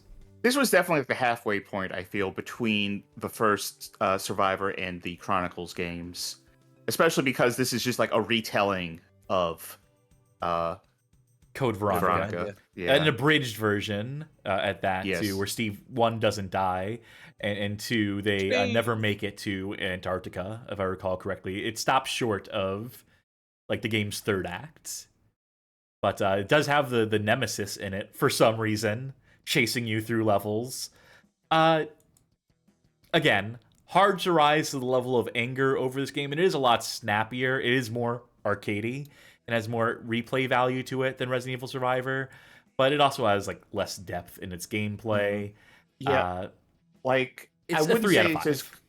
I wouldn't say it's as good as the first Survivors is a 3, but I wouldn't give it a 2. If only there was some way to go in between those two numbers. Go to hell. More accurately. Let's get into some real survival horror here. Let's get to some proper fucking survival horror. The Ring Terror's Realm. Oh, yes. Thank you. You okay, lady? You okay, lady? We had a whole article about this game, which has since been referenced in a video by Boulder Punch. Thank you, Boulder Punch. And by Tenkomushi. Thank you. And there is a fascinating history behind this game that we cover in depth in that article, badgamehallofame.com/the-ring-terrors-realm. As far as an actual game, I also think it's a kind of a charmer in its ways. You will lose your mind listening to that one music, that one track off the soundtrack. In fact, do I have that soundtrack on hand? Boy, howdy, I sure do. I think I've been Stockholm syndromed by that track. Because now I'm just like, yeah, I could listen to that. Yeah, like in the recent Boulder Punch video he did on it, Like he played like like 10 to 15 seconds of it just so people get a feel for it. Yeah. And that was definitely like bobbing my head like dun dun dun dun dun. Yeah. Dun, dun. It's funny because most of the rest of the soundtrack's really good. It's just that one song is just really weird. Well, remember the other one song in there that God, tell me we have that sound effect. Hell yes. Yeah. A lot to love about this game. Progression is absolutely borked. The story makes absolutely no sense, and it is not an adaptation of Loop, despite what people said. I have thoroughly disproven that. But it's definitely getting to the level of so weirdly designed, so strangely because of the way they retrofitted Ring into a game they were a different idea for a game they were making, possibly involving time travel. It's fascinating because you can see. You can see how the sausage is made with this one. Like knowing that context going into it completely recontextualizes the game, and it goes to show just like how scrappy the developers behind it had to be to turn this game around and to slap that Ring branding on it. And the gameplay, the shooting and navigation are functional at best. Can be busted at worst, especially with some of the camera modes on offer that some are more useful than others, let's say. Some are more feasible, actually usable than others. But again, not a game that's ever made me necessarily mad. I think there's probably moments you could probably go watch that playthrough and find moments where I got frustrated with it. I'm not I would familiar say with the playthrough you two did, but I've seen playthroughs, and I remember some of the combat-heavy areas. Some of them really drag, from what I remember. I would still say a 4 though in my mind. Yeah, I'm thinking 4. Yeah. Also, I want to recommend, because this came out after our playthrough. First of all, obviously, check out our playthrough of the game. But I would also suggest checking out Tango Mushi's video of it on YouTube, because she got an interview with the voice actress for Meg. Hell yes. And she describes the process of how that happened. And man, that sure was fly-by-night. As so many Also- games were at that point in time. And a quick thing I want to highlight, one of my favorite aspects of the game, I don't remember the character's name, but the mother of the main Ring girl, when she's doing all the like plot dump stuff and Meg And asks her phasing through the questions. floor. Yeah, oh my god, Yeah. Meg is such a dummy. Half her answers are just, who knows? It's great. The dialogue is impeccable at a certain point in that story. I love it. Yeah, 4 out of 5. I'm very happy with a 4 out of 5 for that. Catch Me on a Good Day, maybe it's a 5 out of 5, just in terms of like wanting to show it to people, desperately needing to show people it, to be like, you need to take a fucking look at this thing and understand what went into it. But I feel like it's having a renaissance recently. good. I'm glad if we played any sort of part in that. Moving along, this one, you're all gonna scratch your heads. Drax Night Out for the Nintendo Entertainment System. It never even came out. I know what this is. I know what this is. I was there for this. I knew this was before that we played it. Was this part of our Vampire Night, or was this? Yes. No, this is Monster Mash. No, this is either Monster Mash or Vampire Suck. It was I one can of the check. You talk about it. I'll check the fucking list. Yeah. I mean, this is going to be one that's a little hard to rate because it is a prototype. It was not a game that was finished, or maybe it was finished and because there's not that much to do in it. Seemingly It's close to, but conceptually not funny. released. Yeah. It's Streamed very October conceptually 7th, funny 2023 as part of the Monster Mash for confirmation. Monster Mash, right? It's very conceptually funny that they were like, Reebok. We gotta sell shoes for Dracula, but I mean, it's not fun. It's not good to play. It's funny conceptually. The end screen is funny, but Where you run I off would with that give it- girl. Yeah. Yeah, I would honestly give it like a 2. Yeah, I think 2. Like- We don't need to linger too long Yeah. on this one because it is so slight, but I think a 2, a solid 2. Conceptually very funny. In actual execution, maybe if they had more time to cook. But even still, probably would have still stayed a 2 out of 5, ultimately. Yeah, I would say check out this game in as much that, hey, check out this game was a thing that they were making. Not so much, you gotta see this. Like, check out our playthrough. This next one I leave entirely to you, Charky, for it is Onichambara Origin. Oh, this game, this is going to be our first not actually bad. This is legit a good, I'll say character action game. It's got the sauce. It is not anything like the older Simple 2000 series Onishambaras, which were just very janky. They had the germ of the idea there, but they were like frustrating, not fun to play. This is fun as hell. Like honestly, I loved playing this game. This was extremely enjoyable. It was, goofy. It was funny in places. Just the act of controlling it, the gameplay itself, straight up fun. It's a good game. So yeah, not actually bad. I think that's fair. It had to happen sooner or later. And actually, if you're a fan of action games, I recommend it. Find it on sale.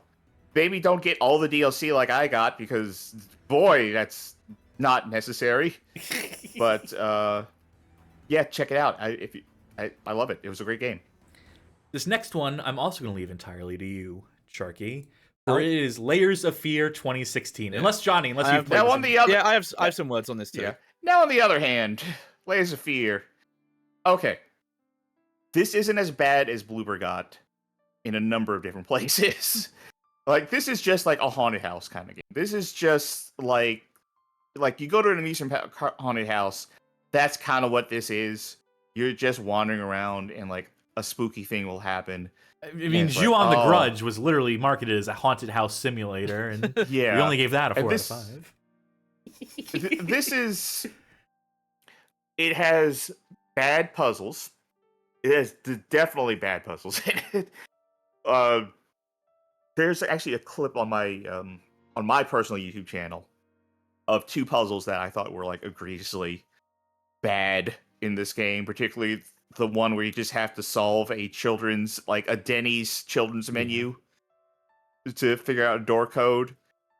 And like the answer is just dog, because the word dog is at the top, or a picture of a dog is at the top of the screen, and it's like, do you know what this animal is? It's not it has the Bloober hallmark of being gross about its ideas of how people are. Yep. But it's not as bad as they would eventually get. It's the medium. Medium, yeah. But We it have to also speed has through like these. We really need to pick up the pace. I hate to say it. All right. Yeah. Well, the other thing I'll mention... I will say there's a Halloween unlockable campaign that is better than the actual game itself. This is so fucking slight. It's not the worst. I would say like a 2, if I'm being generous. Yeah.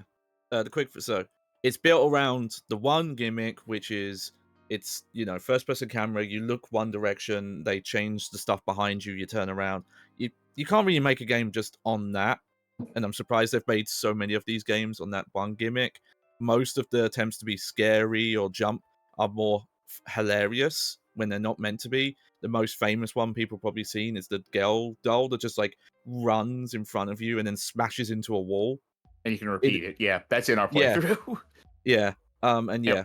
The growth story, there's also plagiarism issues with this one, so I would probably put it a 1 out of 5 because it gets into that moral territory. If only there was a way to split the difference between the two of us. But I would actually 2 out of 5. Oh, you know what? I'll go 1. I'll go 1. I'm going to go 1 on this. I think that's fair and equitable. Next game, this is a me game. Hoshiwo Miruhiro, again, R.I.P. Rainy in the work we were doing on this. But the most infamous JRPG of all time, completely broken in a multitude of ways, finally got a proper translation as a result of our playthrough. Some would argue that it put it on the map, got people suggesting to other translator groups. We were working on a translation of it, me and Rainy, before she passed. But I definitely have a lot of feelings tied into this game. It is grindy as fuck to actually play, and the progression is obtuse. To place without like a guide on hand is a fool's errand. But the ways in which it is broken, the ambition they had measured against their complete lack of skill in programming a functional, sensible video game, puts this in a higher tier, to be sure. Legendary Kusoge. I think I'm gonna go with a 4 for. You know what? Yeah, 4. I'm gonna go with the 4. I'm going with my heart on this one. 4, even though no, it's a 3 because it is so fucking tedious to play. Ultimately, your best bet is to cheat your way through it to just give yourself the levels and, you know, still go through the motions of the game. There's a Switch re-release of it that gives you, like, you know, rapid leveling, and that's probably the best way to play it, even though that's not in English, unfortunately. That did not get I was about to say, localized. when did the Switch version come out? But right. Like 2022, 2023, I think. Maybe 2024. Who's to say? But yeah, I think 3 is probably fair, but its reputation definitely precedes it. Moving along, Metal Gear for the NES specifically. I like this more than the MSX version. Personal experience, having played this as a kid, I would say like Light 4. Do you have a take on this, Johnny? Personally. Not played it personally. I just know, you know, Hideo Kojima really disapproves. Well, that's too fucking bad because he made a shitty maze segment in the MSX version. That is. I was just gonna say he's not in the call, so he can't argue his case. So. That's true. You know, I think even MSX Metal Gear, you know, if you want to still hold it up as, you know, obviously the more prettier looking version, the more intended experience, but still suffers from all the same problems that the NES version has, except it also has a shittier final boss battle because Metal Gear that has completely stupid means of actually defeating the boss. You gotta plant the C4 on these feet in this order. Fuck that shit. Just let me blow up a computer. I do know there are some like weird technical issues the NES one has over the MSX, but they're both. NSX one is still rough to go back to, regardless. Yeah. So I think I give it a 3 out of 5. I think I give the MSX version a 3 out of 5 as well, but this would be a higher 3 out of 5. If only there was a way to measure like a half point or something. As you, if there are a number higher than 5 that we could. All right. Anyway, Tomb Raider: The Angel of Darkness. Oh yes. Okay. No. So the thing I'm gonna say. I highly recommend the playthrough. I can't speak to playing the game itself. It was not, you know, a playthrough I wasn't there for, but I've watched the whole thing. It is one of my favorite playthroughs I've watched. I'm glad it was fun to watch. Oh, yeah. In terms of gameplay, 1 out of 5. In terms of gameplay, I hated every fucking second of playing this miserable, shitty, stupid, fucking unfinished garbage it's so game. Transparently stitched together of like, oh, you could just tell where chunks are missing. Cass didn't even believe me when I described how the leveling up system works, because they didn't want to believe it was that unfinished and that broken. I think it's 2 out of 5 for me. Is what I'm thinking towards. 2 as well. Because, you know, even though in my heart it's a 1, my brain tells me it's a 2 because, you know, it's not even functional. It really isn't functional. It's just a light 2. A light. It has moments. It has moments of not quite brilliance, but of amusement, of bemusement, one might say. Yeah. But I think that's early me getting mad on stream too. Slime Generator says 5 out of 5 playthrough for sure. That playthrough is fond to me because that's one of the first times I recall seeing the life leave Cass's body on stream. Yeah, no, it's worth it for that Schadenfreude at the very least. But fuck me, could not pay me to play that game again. Just absolute fucking miserable hell slog. Can't wait to play the remaster. Can't wait to see what that's all about. Can't wait to showcase that on stream one of these days. RoboCop 2003. We played this across the PS2, the PC, and the Xbox to try and find a functional version of it, but they are all effectively the same game. Titus Interactive's Swan Song. I hate this. Despise this. The lack of checkpointing, how slow you fucking move, issues with progression and design, and just like the complete lack of fun to be seen within. I would say like a strong 1.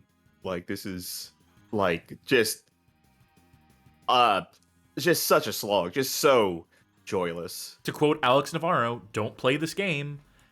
But it is funny that you eat baby food, so 4 out of 5. Nah, this is 1 for me. It's gonna be a 1 for me. Folks at home may be picking up that in protest of not being able to do half scores, I'm now adopting the Anthony Fantano rating system. Round saying down. Things are strong, decent, or light. That's fine. I'll allow for that. In the course of that RoboCop playthrough, at some point we played the RoboCop arcade game just because it was there. And I hated how bullshit it was. I got sick halfway through the stream, so I had to step out. Just a dog shit quarter muncher action platformer.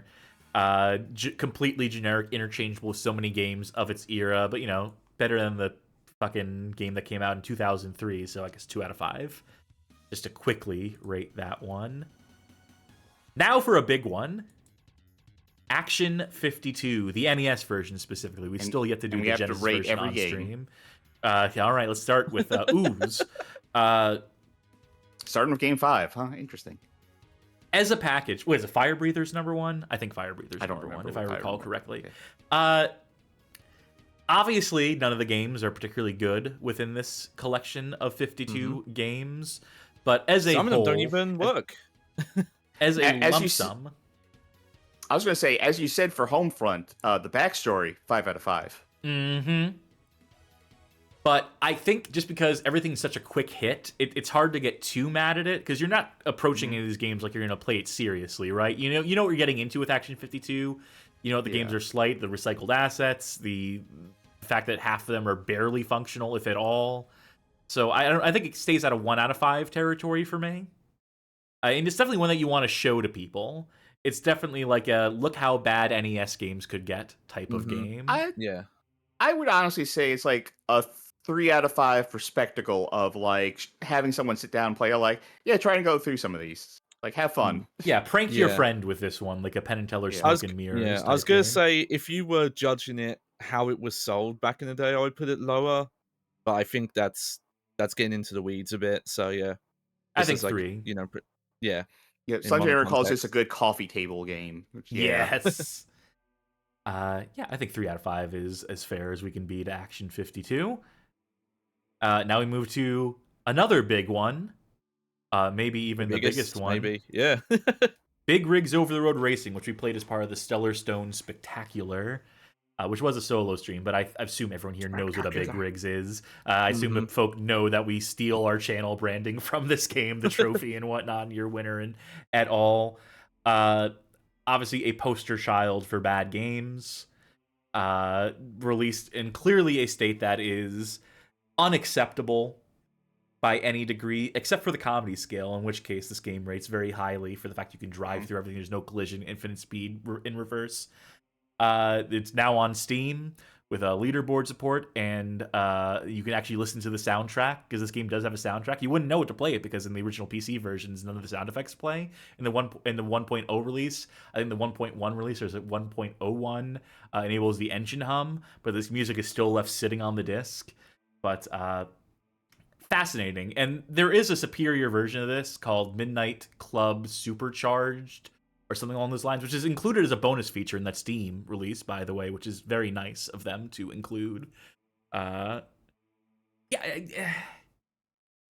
It's spectacle in terms of like pure spectacle, in terms of showing it off, showing how bad a game can get. It's 5 out of 5. Yeah, I think it has to be a 5 out of 5 just because of that. And again, like it's so easy to load up. It's so quick to get into and to immediately showcase what is wrong with it. And, it sucks for anyone who paid $10 for it or whatever back in 2003. But I think they would have had memories to last a lifetime, and to have been in on the ground floor that would have more than made up for the loss of those $10, I think. Absolutely one of the most legendary bad games of all time, for good reason. So I think for those reasons, it deserves its 5 out of 5. Its due place at the top of the charts. Alone in the Dark 2008 PC version. I know you soured on this hard in the last hour. Yeah. I mean, from what I saw, it was the worst part of the game. I think this game was ambitious enough, and not necessarily entirely failing in all of those ambitions, for it to be like a light 4 for me. It does. Really? I guess it does not stick the landing. There are some bits of it that got fucked up along the way, but I still think it's a fun ride. I think it is like a bit of a fun spectacle. I think it is doing legitimately interesting stuff. Perhaps ill-advised, but still interesting. I personally, I would say like a light 4. For me, it's got to be 3. I'm not going below 3. I'm not going like in 2 or 1 territory. I think like the highlight moments in it, and you know, every time I fucking post a bad game birthday, it's just a million replies saying I don't have your stone, fuck you anyway, which I think overshadows some of the other incredible line reads and character developments in that game. The fucking universe.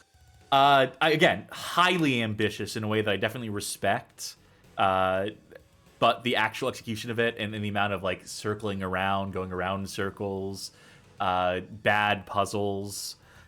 A completely broken structure to it because of the weird chapter scene select type thing they tried to integrate and did not do in any way approaching acceptable. I think some of the puzzles were good. Yeah, some of them are conceptually good, but they're broken by the awful physics that make it like legitimately impossible in some situations to progress in the way that's intended. I don't know. There's so many frustrations to it, and there are a lot of dull spaces in the game as well. I think that keeps that at 4 out of 5 territory for me.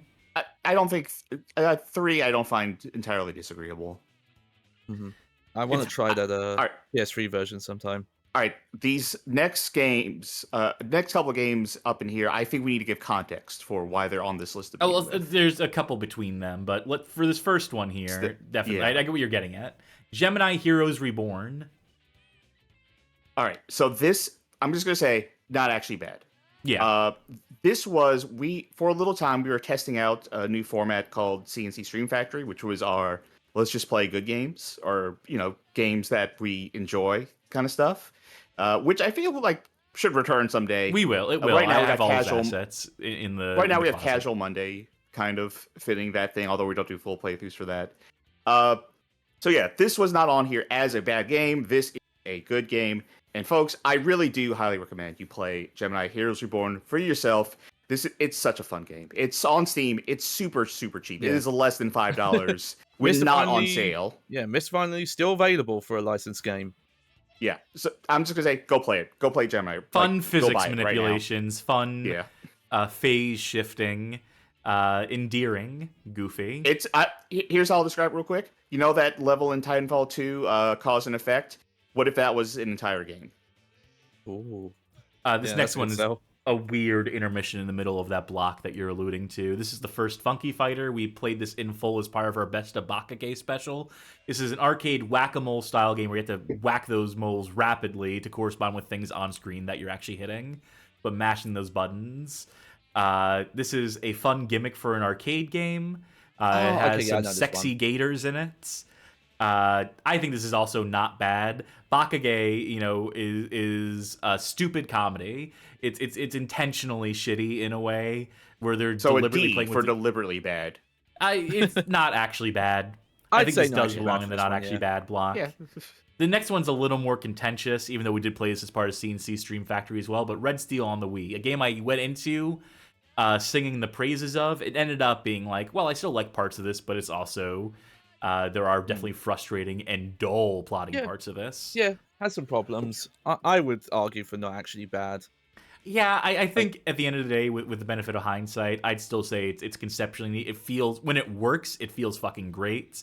It's got the production value to keep it out of, like, you know, the bad tier. There's some design frustrations that ultimately underwhelmed critics and consumers and did lead to some frustrations during the playthrough.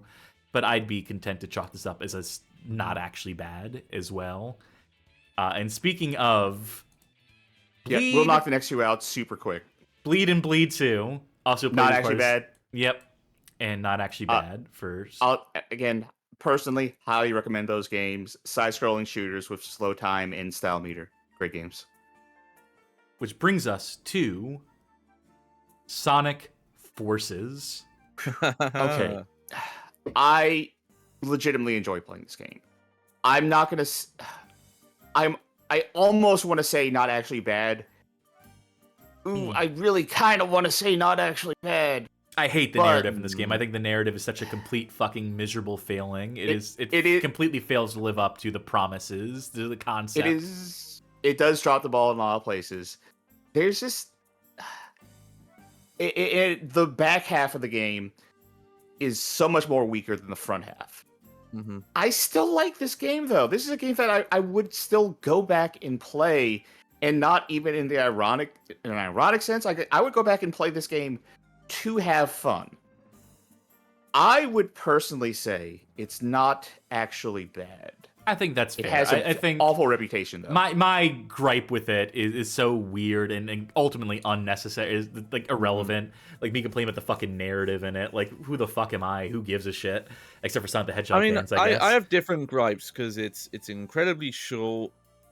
Most of the game is built out of scraps, and in some cases, like reuse whole sections of levels from Sonic Generations.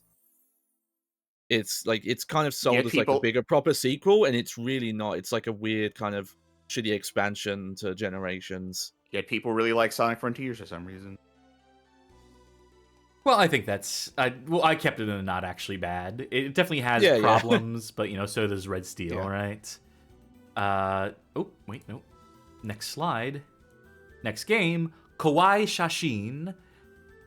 Okay, I'm not gonna say not actually bad. Okay, my heart says 4, but this is a game laser focused on my interest in like horror, in ghosts, in spirit photography, all that stuff. But and you know what? I can understand people not liking the gameplay because it really is. You just find the thing on the screen and then you hit the same button combo every single time to like cast the warding spell. But I honestly like the fact that it's the same thing every time because you get progressively better and better at it throughout the game to the point where you feel like a ghost banishing machine.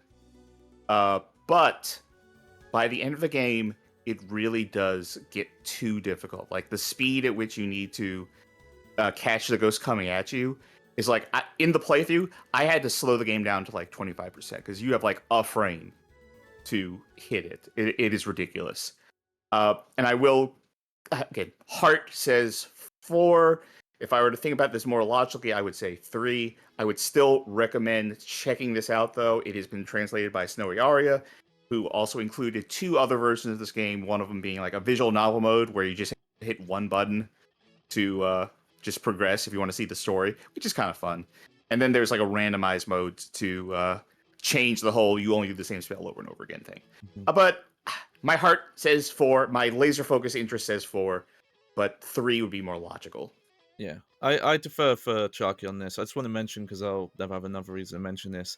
Every so often, YouTube homepage recommends a video on this game, and the title is literally the PlayStation 1 game that killed its developers. It's That's the a most funny bit of clickbaity backstory title. to it too. The bullshit of it. Yeah. It's so clickbaity that I refuse. I've never watched that video. Marketing being confused for actual fact is never not funny. I almost want to say 4 out of 5. We can do 4, a very light 4, but a 4. Yeah. I still suggest checking it out. Speaking of 4s, Gallagher's Gallery. Fucking 1 out of 5. Piece of fucking dog shit. Fuck Gallagher. Fucking glad that hack is fucking dead. Go smash watermelons in hell, you dumb asshole. You made a shitty game too, so fuck okay, that you. one.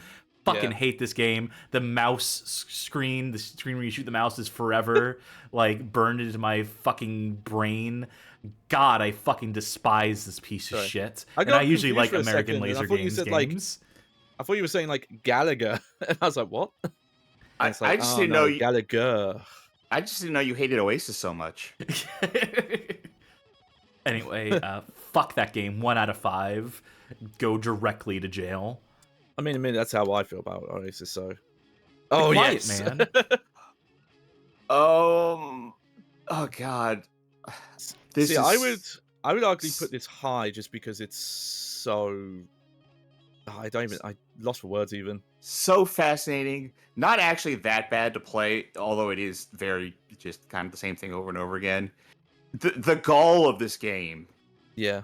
To play this game without any dialogue and then say like, hey, you want to know the story? Go play it again. Yeah, thought it was being deep when it wasn't. And then the actual story underneath it was batshit insane that you would never have guessed. I would almost say 4. Not a 5?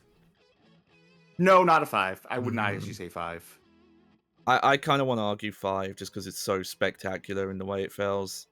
It does have some really, like, some parts of the playthrough are really annoying, as the boss fight with, like, the big thug guy who went to jail, and they don't really communicate what you're supposed to do there.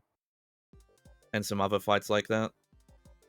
If both of you say 5, I would not argue against it. My heart says, my mind says 4. That's where I went to. I think it's got to be a 5 because it's definitely one of those games that it has notoriety to its name now. Yeah. It is a banner bad game to show people, to explain to people the premise of it, unlocking the Quiet Man Answered, where you just get all the dialogue. Yeah. It's mind bending. It's conceptually, and then execution is fucking hilarious. I think it earns its 5 just based on those merits. To actually play it is breezy enough too. I think, assuming you know what you're doing, if you're relatively seasoned. Even a dummy like me got through it eventually. So yeah. Also, credit to Square, remarketing the game in Japan as a spectacular failure you have to see at some point. Speaking of spectacular failures and Japan, Shura no Mon for the PS1. This was Barely remember it. 3D fighter. You beat it. I did. I know, and I barely remember it. You just had to hit like one button, I think. Yeah, there's like one grab move you can do as one character that you can take a character, your enemy from 100% health to 0% health by just pressing a single button. Do we have a rating for exists? I think that would be 2 out of 5. Yeah, 2. This is one of the lowest rated games in Famitsu, for whatever that's worth. They were particularly unkind to this game back in the day. Only a 30 out of 40, I guess. That's all manga tie-in for whatever the fuck that's worth. Not much to me. Uniquely bad though, and visually a treat, but that doesn't really. I would love to see the day Famitsu gives a game a 4, just to see like what sort of horrible, like Lovecraftian Necronomicon of a game that would be. Yeah. Moving on, Rambo, Sega's arcade game, Rambo. All you. Hip hop soundtrack. Mm-hmm. Is incredible. The Rambo Rage Meter. It's an inspired rail shooter. I almost want to say not actually bad. In fact, I think I will. Mm-hmm. Not personally played it, but my knowledge of rail shooters and watching it, I would put in not actually bad. It's so fun. You don't necessarily feel like Rambo playing it, but you do feel like an action movie badass, which is good enough for me. I still prefer Rambo the video game, the one by Teon, published by Reef. And they are very similar games. They have the same rage meter mechanic and have like pretty much the same concept. They both do the same thing where they use actual audio lines from the movies in place of recording new dialogue. So a lot of weird similarities between these two games, despite coming out 5 years apart with completely different teams and whatnot. But still a spectacle, something to behold, to be sure. We played it as part of our Light Gun extravaganza. In that same episode, we also went on to play Sega Golden Gun, another Sega light gun shooter. Mm-hmm. This game is also not bad. This was primarily marketed in the Asian markets. May have released exclusively there as well. It has some weird monetization mechanics in it for like an item shop where you have to use actual real world money to buy like weapon upgrades and stuff like that. But it's an enjoyable rail shooting romp. With some fun boss fights and some wild progression. By the end, that game is fully off the rails. I mean, it's still a rail shooter, still technically on rails, but just fun. Again, can't get too mad about that. Now, what I can get mad at is Paradise Lost, which is a rail shooter conversion of Far Cry, of the original Far Cry. It is basically turret section, the rail shooter, the game. You fight the same enemy ad infinitum through the same like jungle location. This is just slog. Exhausting. I think there may be some aspects of it that were in our playthrough that were not necessarily arcade accurate. Techno Parrot, the emulator wrapper we used for this to load it, it does run on like Windows machines, even in the arcade. But just in terms of pure gameplay, I was gonna say because there were some technical stuff. Like I specifically remember seeing some enemies would just die despite you not shooting at them. Well, that's an actual mechanic because when an enemy doesn't make its way onto the screen, the game eventually just kills them. It automatically kills them. So that was an intentional design thing. There's some, I think there's like there might be like missing like voice lines or something in our playthrough. Ultimately, though, it's functional, but it is so fucking boring. And it's based on a game that isn't very good in the first place in the original Far Cry. I don't know. I guess two. It's definitely better than Gallagher's Gallery. which is my measuring stick for a 1 right now. Now, on the subject of rail shooters, sticking with rail shooters here. Yeah. The one, the only. We have a song playing from it right now. Death Crimson for the Saturn. Legend 5. 5. You're not going to convince me Yeah. this is not a 5. This is the Emperor of Kusoge for a reason. Immediately to the top of the charts. The outsider art as a video game is absolutely the definition of that. And we have the definitive article on it still. badgamehallofame.com/death-crimson if you want the full story and context behind it. Things that were cut from it. The story, the legendary story of Ecole Software, of Manabe, the god among men, and all. Remember, the game is fucking, but the music is amazing. It sure is. 5 out of 5. Unequivocal. What about its squeakquel, though? What about Death Crimson 2? I was still 5 out of 5. I think that game so, yeah. is almost equally amazing. Yeah, I would be inclined to agree. I'm so glad it got translated. It is such a wild Yes. ride. It is definitely not good. Parts of it are just downright frustrating and tedious, but it is a game that absolutely earns that frustration. You have to work against the game. Death Crimson original, you can almost play like as a legitimate video game in the rail shooting sections. You can still do that in the rail shooting sections in Death Crimson 2. The adventure segments, maybe a little less so. Those are definitely like more bullshitty, like frustratingly so. But it more than makes up for it with just some wild twists, turns, character introductions, changes of setting, inspired voice acting, performances. It's a whole package. And you can even dub your own voice in for the pain sound effects. Still waiting on that third chapter where the story ends. Please, And Ecole, come back. And speaking of legendary games, Yeah. like a 2. Yeah. If It's you're a like fan a of 2. Rays and Browns, this is right up your alley. And mythical creatures and just dog shit fucking shooting. Just awful shooting.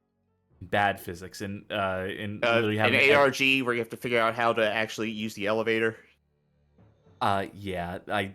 It's only saving grace is that it's slight, but slog. Hate it. But not enough to put it in the 1 out of 5 category. So consider yourself spared, Gamecock. Now, the Sniper 2. 5 in my heart. Yeah, simple I do wanna series peak. Yeah. I will add a little dent on this because I do own a copy of this now, thanks to the stream. Hell yes, you do. I will say in real hardware, the game does not run as smooth as most videos certainly online. not. It is like a 25 frames, if that. Work to unlock the UFO campaign, the Alien Invader campaign. Yeah. I imagine on real hardware, actually getting all the best endings and stuff could be. It's tedious frustrating, but it also, you can get in and out. You can replay things as many times as you need to, ultimately. So it might just take a little longer with disk loading and then the lack of save stating and having the menu and stuff. But ultimately, like, Tackle McCann. Come on. Tackle McCann. So hard to hate that game. It's so hard to get mad at that game. Games that are easier to get mad at. Mortal Kombat Advance. Yeah. I think this has to be a 1. Maybe, if the Game.com didn't exist, this might have been the worst Mortal Kombat game out there. Mortal Kombat Trilogy on Game.com is definitely worse. But this is still pretty fucking bad in terms of how frustrating it is to try and play as legitimate. I'd almost say this is more egregious just because the hardware should have been more capable than this game is. So even if they had to scale it back and kind of do their own thing with it, just missing moves, like weird AI. Its audaciousness almost pushes it into 2 out of 5 territory for me. I would say a 1. Yeah, for what it is just so immensely frustrating. It's a waste of your time and money. 1 out of 5. I think that's probably the fair rating for it. Marble Madness and Clack. Specifically, Marble Madness is the 2-in-1 game. Right. We played through Marble Madness, a highly compromised, stripped-down version of Marble Madness. They could not fit all of Marble Madness onto the Game Boy Advance. Speaking of fucking Game Boy Advance games dropping the ball. Pathetic. For Marble Madness, I would say like a 1. Like, the version of Clax is fine on this, I guess. But it's just such a despicable package. They should not have sold this for money. They should not have released this for the state that it is in, for how compromised as it is. if you were a Marble Madness fan, you'd be like throwing the cartridge at the wall when you realize what they've fucking done to it. Yeah, so fuck them. Next up, Go-Go 13 Top Secret Episode for the Nintendo Entertainment System and Famicom. Ambitious. Absolutely ambitious. Another one of those games where it gets frustrating when the maze happens. It sure does. But for the ambition and for how wild the narrative is and the shit they got away with, and just in terms of like how jank it is, like those platforming action scrolling sections, you take one look at it. Even a layman would take one look at like how those present in play and just the completely random damage values and healing values. It feels like a game without any rules or laws governing it at points in the game. And it is genuinely ambitious for what it is. The multimodality, the fact that it does tell like a relatively complex story, especially for the time, and the fact that it's Golgo, and I love a Duke Togo, I love a Golgo. But those maze sections do suck absolute fucking eggs, and there are definitely parts of the game that are just straight up bullshit in terms of difficulty spikes. But that's only enough to take it down from a 5 to a 4 for me. I still think this is like a top tier, definitely one that needs to be seen by people, that you need to show off to folk you know. Not necessarily play it for yourself, but, you know, experience it in some capacity. Is that fair? Do you agree for the most part, 4 out of 5? I just defer to you on that one, just because I haven't had hands on. Sharky? Yeah, 4 out of 5 is good. Obscuratory Phil says, did you see that Mortal Kombat Advance is getting re-released? Let's fucking go. As part of the Mortal Kombat collection, as part of the one's going to have the Game Boy Mortal Kombat games in it as well. That's part of it? I didn't realize that Mortal Kombat Advance was part of it, but that's fucking awesome. Oh, that rules. Okay, that makes me so happy. They better have netplay for that. I don't know what strings you got to pull, Phil, but make sure they have netplay for that in the original Game Boy Mortal Kombat, please. Just for my sake. We got a game coming up that is special to me, especially for its theme music. That game is Extreme Paint Brawl, built on a early build of the Build 3D engine, of the Build engine, the ultimate paintball game. Phil did work on the game, contributed research and material in their capacity as a historian, as a preservationist, as part of the Video Game History Foundation, but they could not help with the net play. So, That's fair. That's fair. All right, you get away with it for now, Phil. Extreme Paint Brawl, completely broken on modern operating systems. The alchemy you have to do to get this game to run is so worth it. I love Extreme Paint Brawl and all its different versions with all its different like gameplay rebalances and stuff. The sliding scale of how broken the AI is. My dream is still to get netplay up and running for this, to play a proper multiplayer match of it the way God intended. Developed in 2 weeks' time, if legend is to be believed, if a developer testimony and so forth. The legendary soundtrack by Todd Duane. Everything about this top to bottom is say magnifique. No way you can convince me to give this anything less than a 5 out of 5. I remember I did describe the soundtrack as sounding like Daisuke Ishiwatari's like fever dream. Yeah, it's spectacular. I'll tell you a quick story. Before I saw Extreme Paint Brawl on the stream, I assumed that music was commissioned for this stream because it seemed like someone intentionally trying to make a cacophony of just bad mixing of genre and sounds. I was like, oh yeah, that seems like someone made it to be intentionally like shitty. It's like, no, that was made for something. Okay.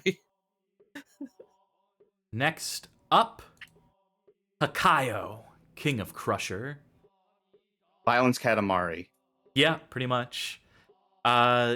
Oh yeah, okay, yeah, I know. It definitely, the cutscenes are incredible. The early stages are very strong. It does peter off a little bit towards the end, and it picks up for the ending for the final stage where you're literally fighting the Statue of Liberty, the embodiment of capitalism in America or whatnot. But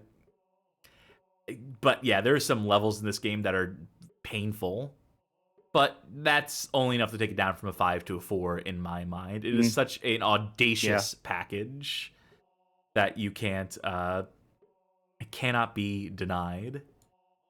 I would agree. 4. It is a peak piece of kusoge.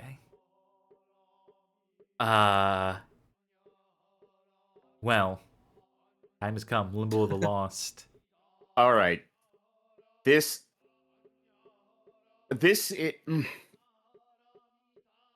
actual Okay. game to play. Like, Yeah, that's awful, the dog thing. shit.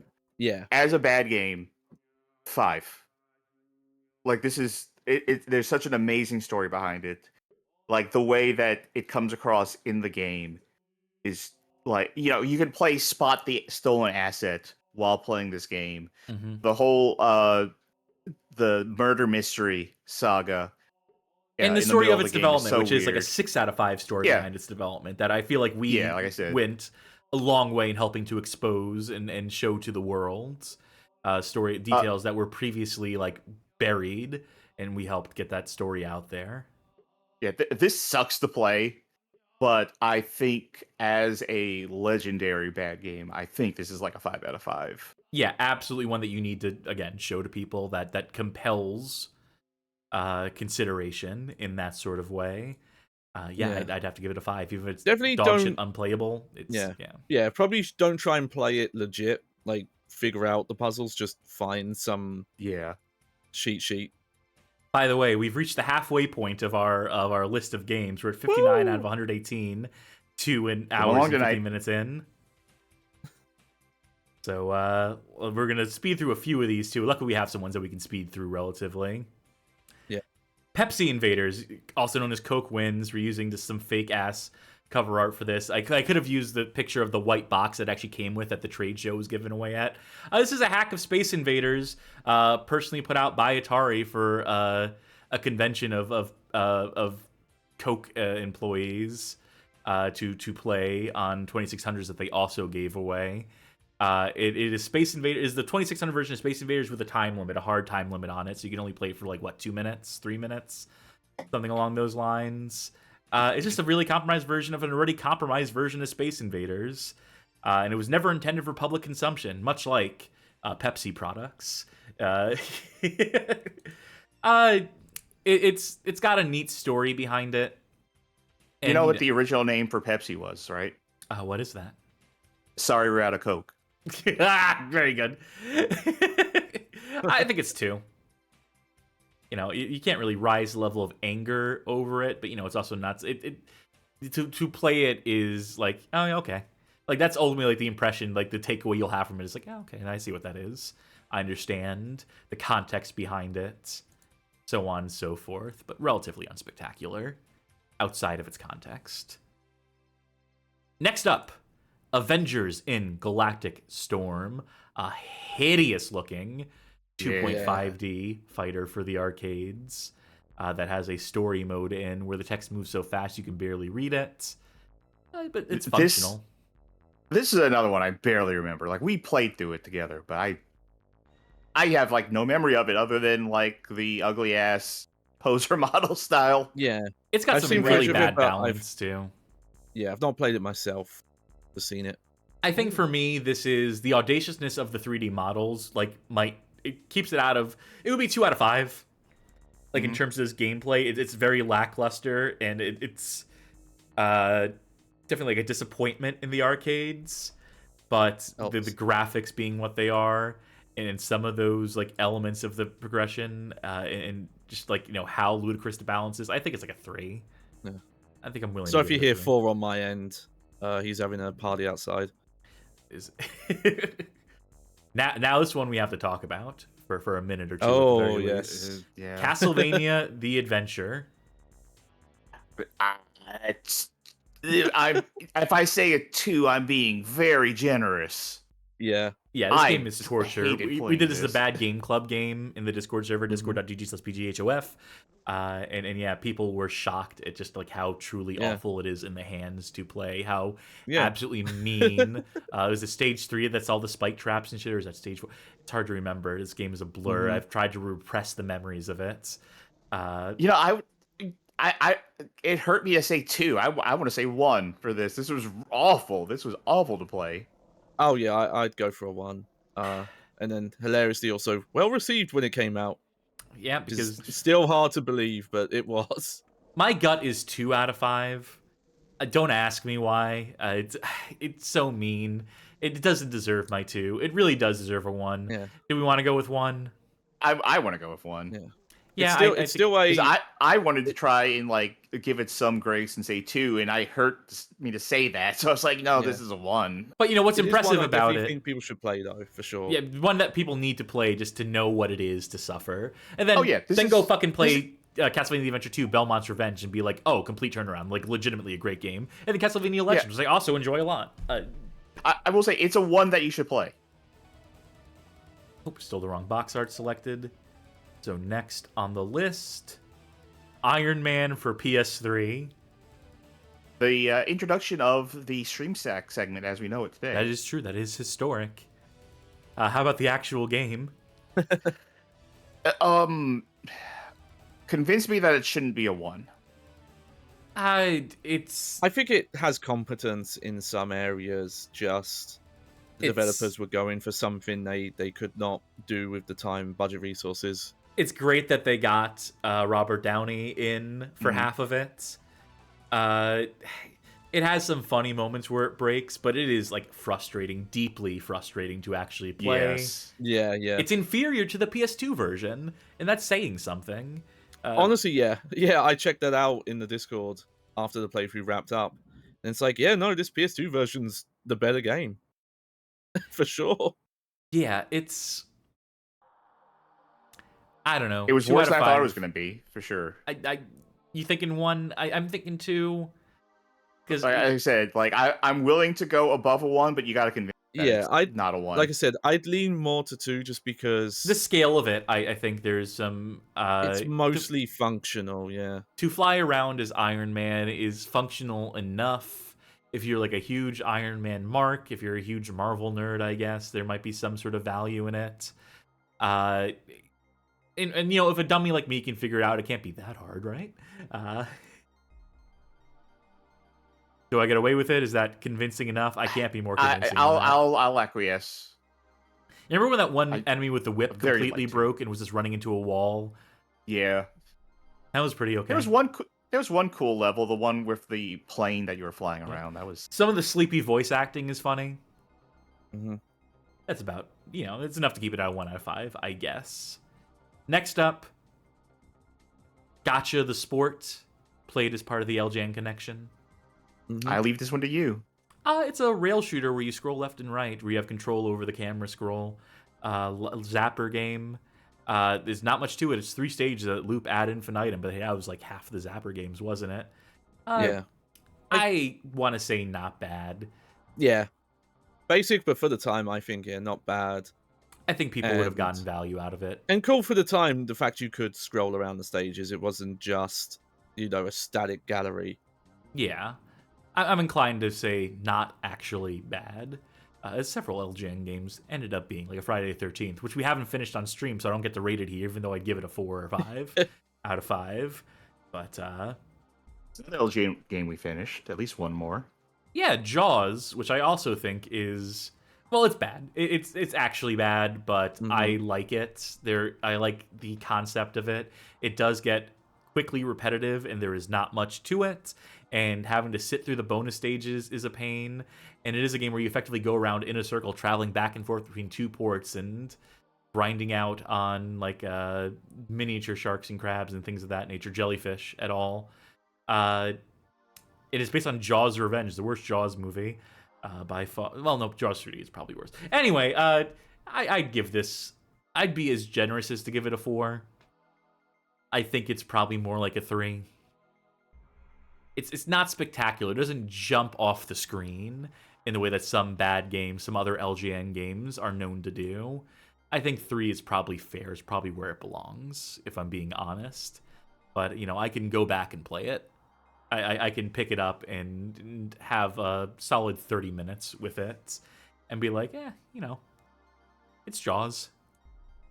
Now, Karate Kid NES. Convince me this isn't a 1. Convince me this is not 1 star. Oh, I could. I'll help. It's a 1. Yeah. Yeah, just it's incredibly frustrating. Yeah. Incredibly frustrating. Incredibly slight. Incredibly stupid. Just an absolute waste of time and resources, and truly awful. Like, this is like emblematic. Like, when people think of bad LJN games, this is like the image in my head that I have of that. Yeah, 1 out of 5. Yeah. Still see a young James Rolfe in my head looking and going, I hate this game. And now I'm picturing a young Sean baby saying this is one of the worst 20 games of all time. It's Bad Street Brawler. One of the 2 games to leverage the Power Glove, kind of, sort of. Yeah, very kind of, sort of. Rich history behind it, Beam Software, Bop and Rumble, Street Hassle, et al. I think this one trades on its goofy protagonist, on this Duke Nukem fucking looking dude who's a complete fucking dweeb, dork, loser, high mom, et al. And that does a lot of carrying that, and the enemies, the cast of enemies, knowing that the original game was actually kind of subversive in who you were fighting. Then like, the Street Hassle on ZX Spectrum, which is like legitimately unsettling, where you have like a ticker at the bottom of the screen that's like, I can feel the worms in my brain. And then like, well, we got to clean up for the NES now.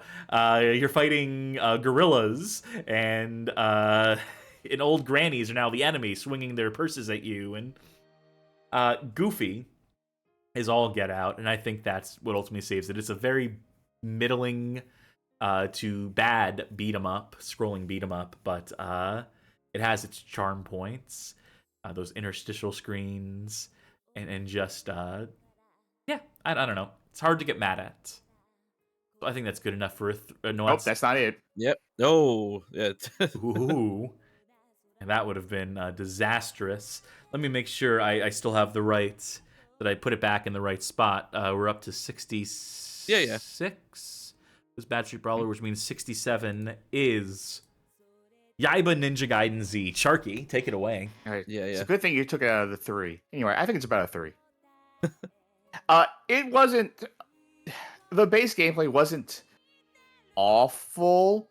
It definitely did not live up to the potential that it could have had. We saw some of that potential in the Ryu Hayabusa fight that's in there. Or, yeah, the main Ryu Hayabusa fights that were there, I think there were like 2 of them. Like, that showed what this game could have been. And the game wasn't that. It's not awful, though. I would not say, like, tonally, like, the writing sucks. The writing absolutely sucks. Yeah, shades of Contra Rogue Core. Yeah. It gets really worse when you unlock the extra mode with the fake bad English. Like, that's awful. The game itself, not really that bad, but just not good enough. It's dull. It's the final boss. The final boss is horrible because the checkpoint doesn't. Yes. How many sections in the game were just like wave survival, where they just kept tossing enemies after enemies after enemies at you to the point where you're getting fucking exhausted? Yeah, you know, I would give it a strong 2, maybe. I'd lean to a 2. 2 is, I think, it's interesting though, because like it's technically fine, and I think it mostly does exactly what it strived to do, and to me, that's why it's bad. Like, it's a bad idea they executed exactly how they wanted to. Thanks, Spark.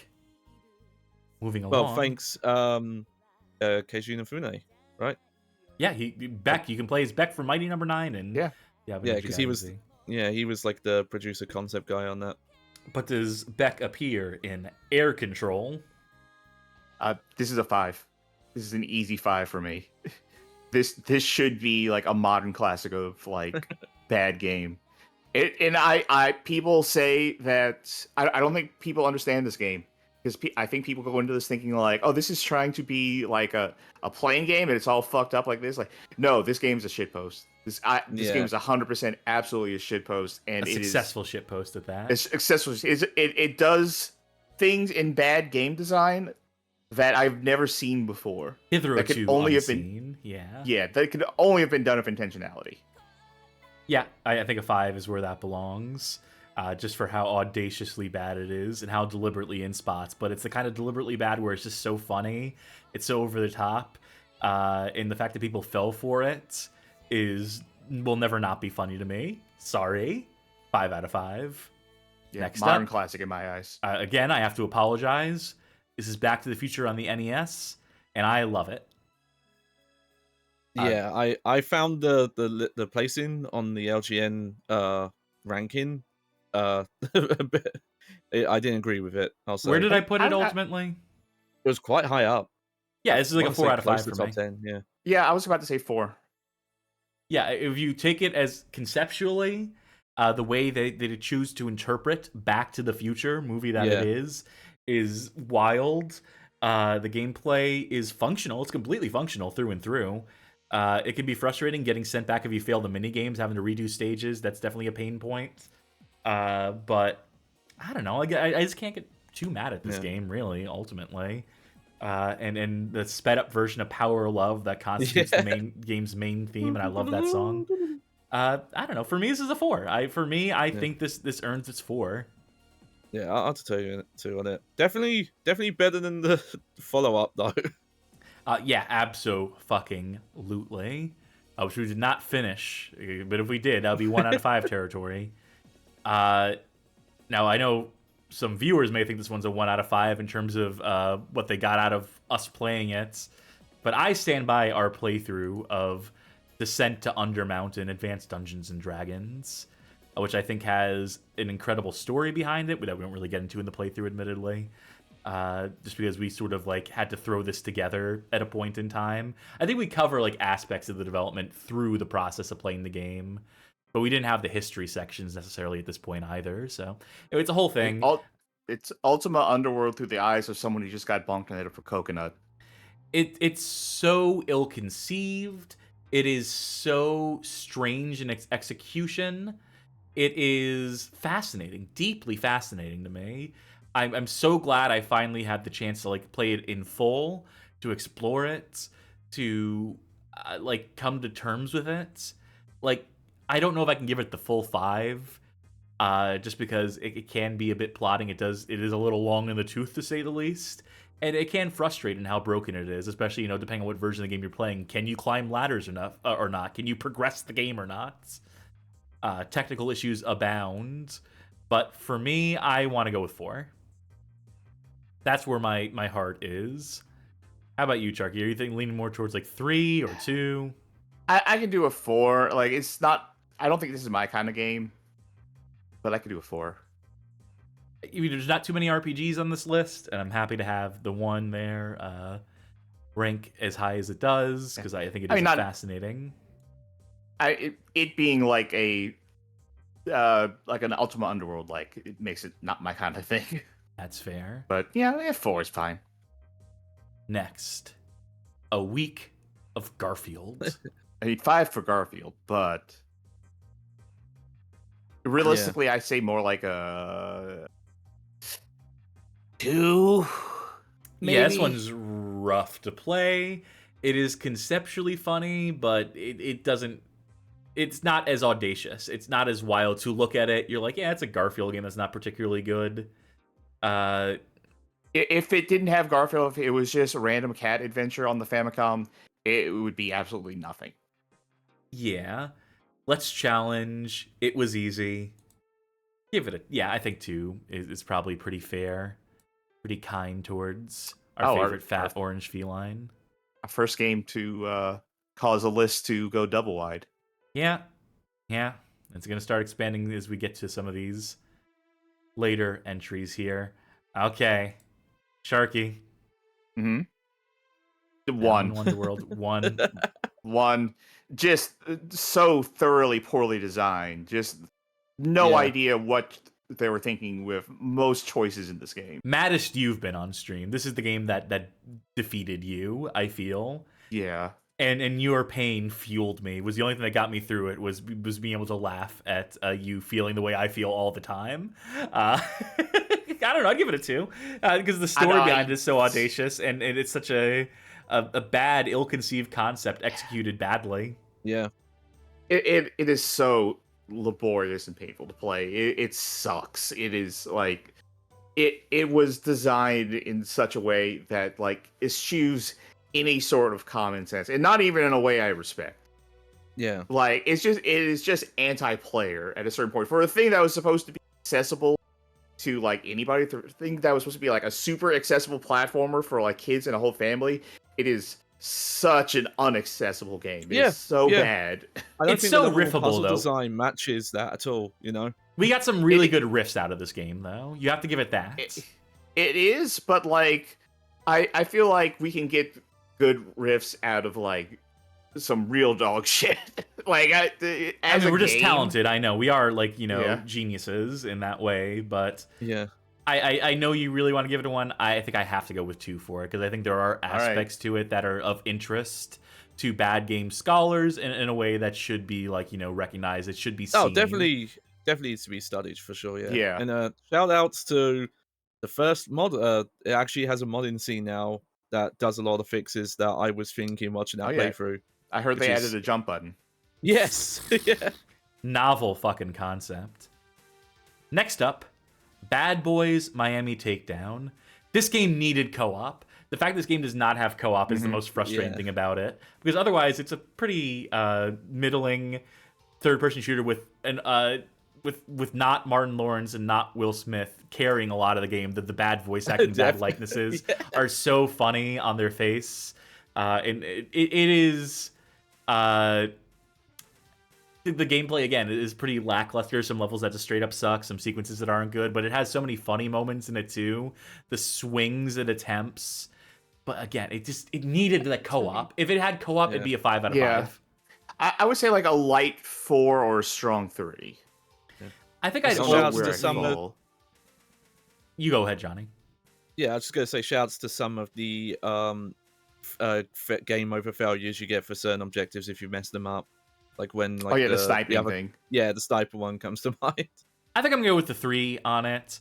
Again, co-op would jump it above 4 immediately into 5 territory, but as it stands, morality meter low. Oop! Did I press the wrong button on my fucking slideshow again? Yeah. What were we up to? 75. Don't ask me. Well, we can talk about it while I get the cover art for it up. It's Terminator 2 Judgment Day for the Game Boy. This was the one that was not based on the arcade game, but was just like a 4-level shitty action platformer.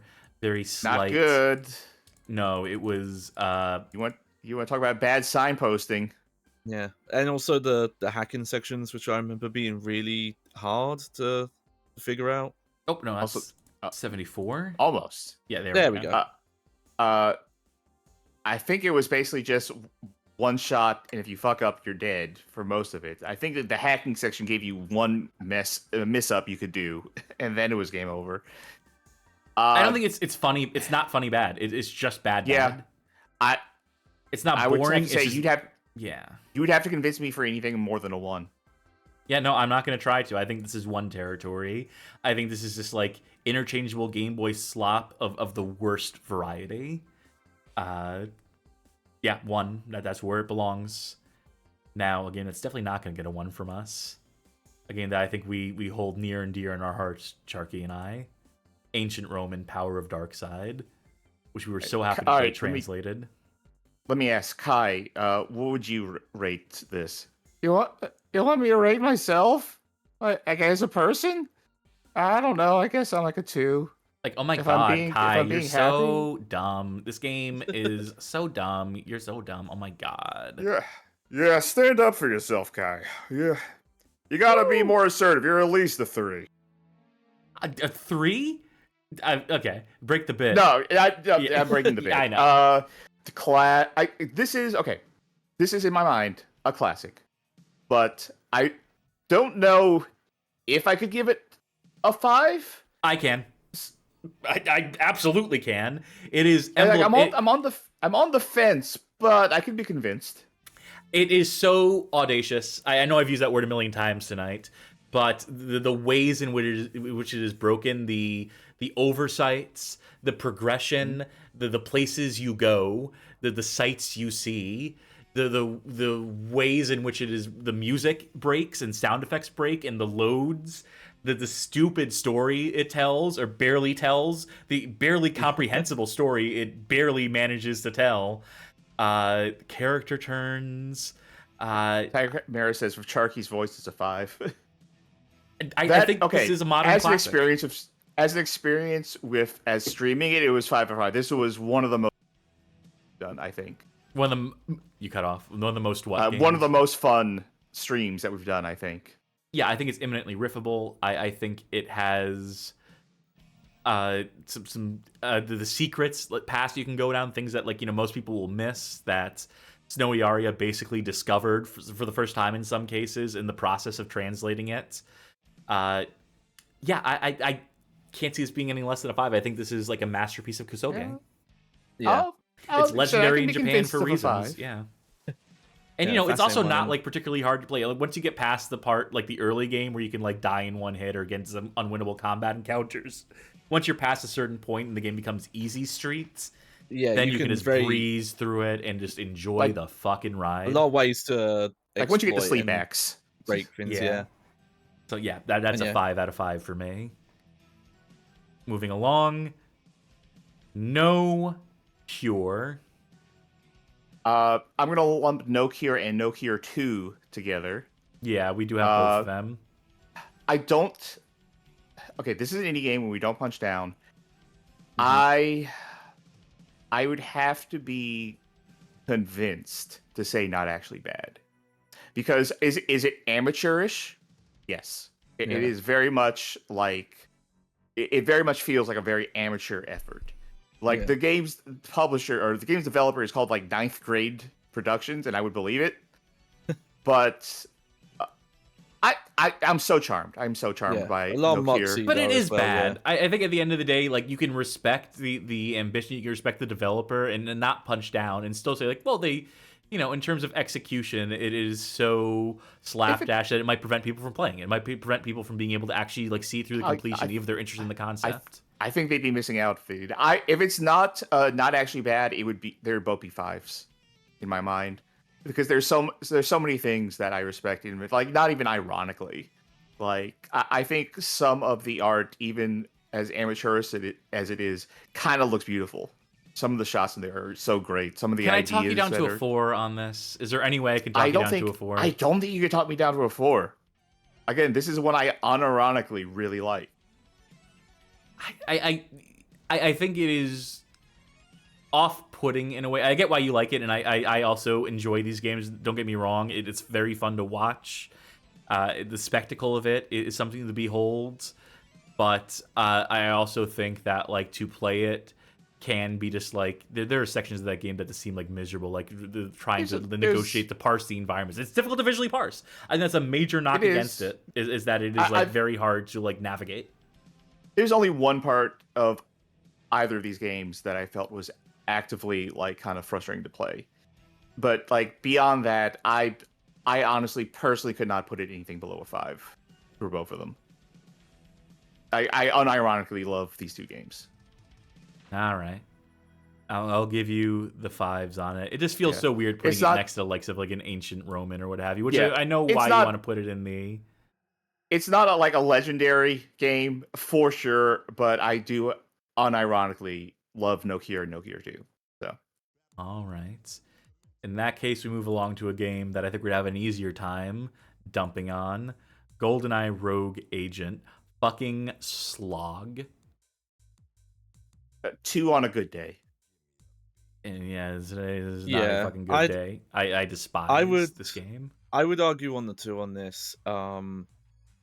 It's interesting for me because at the start of the playthrough, I was a partial defender of this. I think some of the early parts of the game could have fun, but by the end of the playthrough, I was less convinced of my own argument, because the further like the game went on, the more it was like, oh, this actually it gets way worse and worse as it goes on. Especially that, I don't know if it was the final level, but where you're going through like a damn like industrial thing, and it's just the same not room the final repeated level. Yeah. like 10 times over and over. Yeah, I despise yeah. everything about this game. We wrote an article on it that gets into the history of its development and so forth. I think we do recap some of that in the video itself, how clearly how much content was cut from this, how talented the team behind it was, and how their skills were squandered, how it was misleadingly marketed, how cynical the use of the GoldenEye name is, how talented people like the original like set designers for like the James Bond movies are brought in, and to what end. And also just like a multiplayer mode that is ultimately pretty lackluster, aside from a few like neat settings, but then ultimately wasting like the number of like actual. As a Bond fan, the fan service is not here, in the way that it really should have been, in the way that other Bond games deliver on, like a Nightfire, which has like all the legacy villains as playable characters in the multiplayer. I just hate this game straight up. It is so miserable to play, so many design issues, but not in a way that's exciting or funny. It's just in ways that are frustrating. It is just frustrating, and for that, I have to give it the 1. I have to put it at the very bottom, because, you know, I wouldn't want to show this to anyone. I wouldn't want to show this to my worst enemy, let alone have them play it. Please watch our playthrough, folks. Now, this is the part where we have another first-person shooter, which is, you know, inarguably a worse playing game. Oh, wait, no. Oh. Beverly Hills Cop, published by way of Blast Entertainment. The spectacle of how bad this is Elevates would it. be a 5 out of 5. Yeah, but it's very painful to play. I would say, having Deeply. played it myself. Deep hurting. Maybe a 4. Maybe a 4. I think just like the spectacle elevates it. I would say just not something that anyone should. I mean, yeah. You know what? Play it. It's not for human consumption, but you really should try it. You really should. You should play it, yeah. And just looking at Axel Foley and the attempts at replicating his one-liners, and the fact that if you do need help playing this game, if you do need like a helping hand to get through it, just crouch, and then enemies can't hurt you with guns. Well, except if you're doing stealth, then don't crouch. Yeah, as that's I found true. out. Yeah, and also a game of contradictions. Also, I just want to double check because I want to see the developer name because it'll come up again later. And Wikipedia mentions that Jeff Gerstmann said Beverly Hills Cop is the 9/11 of video games. Yeah, hard pressed to disagree. No, the terrifying 9/11 on the Game Boy Color is the 9/11 of video games, but that's neither here nor there. Next, the Crow City of Angels. 1. Yes, this 1. is. You said Bound Wonderworld was the angriest I got at a game. I walked off the show for this one. Luckily, you came back for later episodes, but yeah. I got through this. I didn't have as much problems playing this one as you did. I got through it pretty easily. I picked up like 3/4 of the way through the game and had no issue acclimating to it.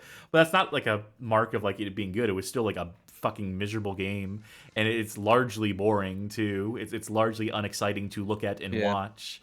Also, the box art makes it look like the game is called 3D Fighting with a Vengeance. Yeah, I think this is 1 out of 5 territory, just because it doesn't make a great case for itself. It's not spectacular. It's not flashy in its badness.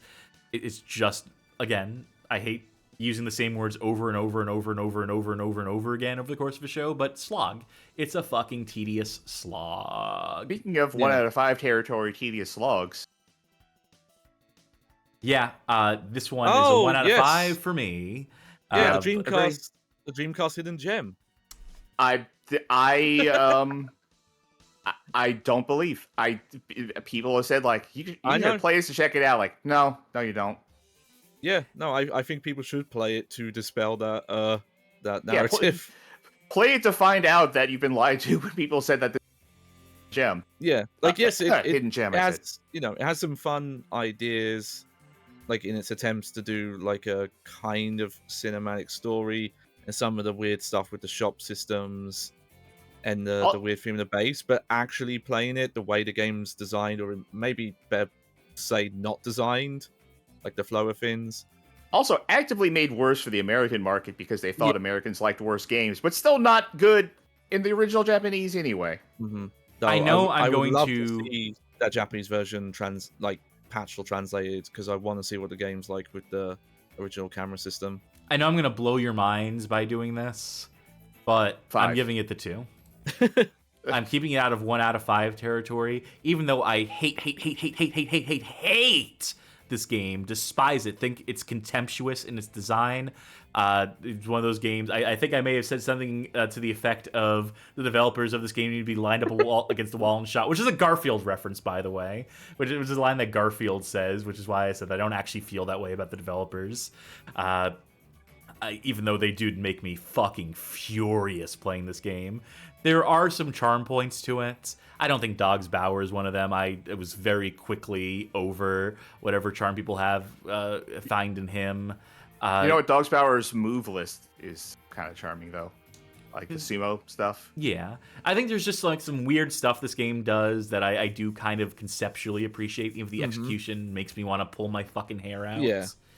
That's the thing. Like, there's that cool stuff, but I think the idea that that's the thing that makes it a hidden gem, which discounts the actual progression of getting through the game, is the problem. Yes. And just so many little bits are coming back to me. Like, anytime there is an interesting stuff, like when your protagonist gets infected by the weird thing, and just how confusing it is. When how you much have worse to it makes the gameplay. Yeah. Where you have to crawl, and they don't mark like where you can go up walls, and the map system doesn't help to let you know where you're going. And yeah, wretched. Absolutely fucking dog water awful, but not enough for 1 out of 5 tier. Somehow. Next, Battle Los Angeles. Defer to you. Wasn't here for this one. Movie-based game, Konami, and what was the developer? Fucking showcase for the Havoc physics engine. I can tell you that much. Saber Interactive before they were doing Halo stuff. I once rated this as one of my best worst games of the decade, just in terms of the audaciousness of it. You don't get movie tie-in games like this anymore. You really don't. It's the domain of mobile games now, and this felt like almost like a last hurrah for that type of thing, especially because like the movie itself is so forgettable. The fact that it even got a game is kind of spectacular. The flash animated cutscenes, there's a lot to like about this game for its badness. It's definitely charming in its badness. Again, offensive that they sold it for money, probably for how slight it is, for how little content is on offer. But I also can't get mad at it. I just can't. I have to give it the 4. It's worth your time. All like 45 minutes to 1.5 hours of it, depending on the pace at which you take it. And again, read our article because there is some interesting history behind it, interesting tidbits behind the scenes. Moving along. Enter the Matrix. Johnny, finally you have a chance to. Yeah. So, pure bias, I would say not actually bad, but I know in my heart of hearts that's not actually true. Because I think in a modern context, this game plays in a very strange way. It has some, not middling, but, like padded sections that go on too long. But, it is incredibly ambitious. I don't think there's ever going to be a licensed game like it again that has so much direct involvement and tie-in to the property it's based on. I do think it's actually probably the best representation of like what the the power fantasy of being the hacker in the Matrix is like. From what I've played of Path of Neo, I actually think that's a messier game, even though it's like more completely designed. So I'd probably go for like a 4 out of 5. Yeah, my gut is 4. Yeah. From my personal memory of having played through this game myself, I would have actually also said not actually bad. I do remember just enjoying this game as it is. There's enough hiccups and shortcomings and like design issues with it. I think it also look very janky at times as well. I think it does cross over into bad territory just for like the incompleteness of it that like comes through in the jank factor. But like again, like it's a bad game that you can legitimately enjoy. Yeah, that's a point as well. Atari submitted this for certification to like Sony and stuff before it would be technically finished, and it happened to pass, so they just released it as is. I mean, I'm just gonna have like an asterisk saying like I think this is not actually bad, but I'll let y'all put it. I can definitely tell though that someone who would have grown up with third person shooters before stuff got standardized would probably not gel with this game, even if you like the property. Maybe I feel like if you can I don't know how hard it is to run. If you can run the PC version, like on modern systems, like full graphics, that's the control method that actually makes the most sense. Oh, I'm outvoted, but let y'all have your 4 for this one. I mean, do you want to bump it up to a 5, Johnny? No, because I think it's too competent to be a 5. in terms of this kind of ranking, you know.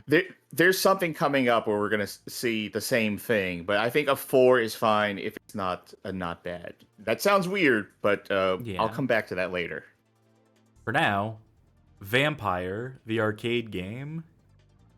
Was this one also unreleased? Was this also... No, I think it was like limited release. I could be wrong about that.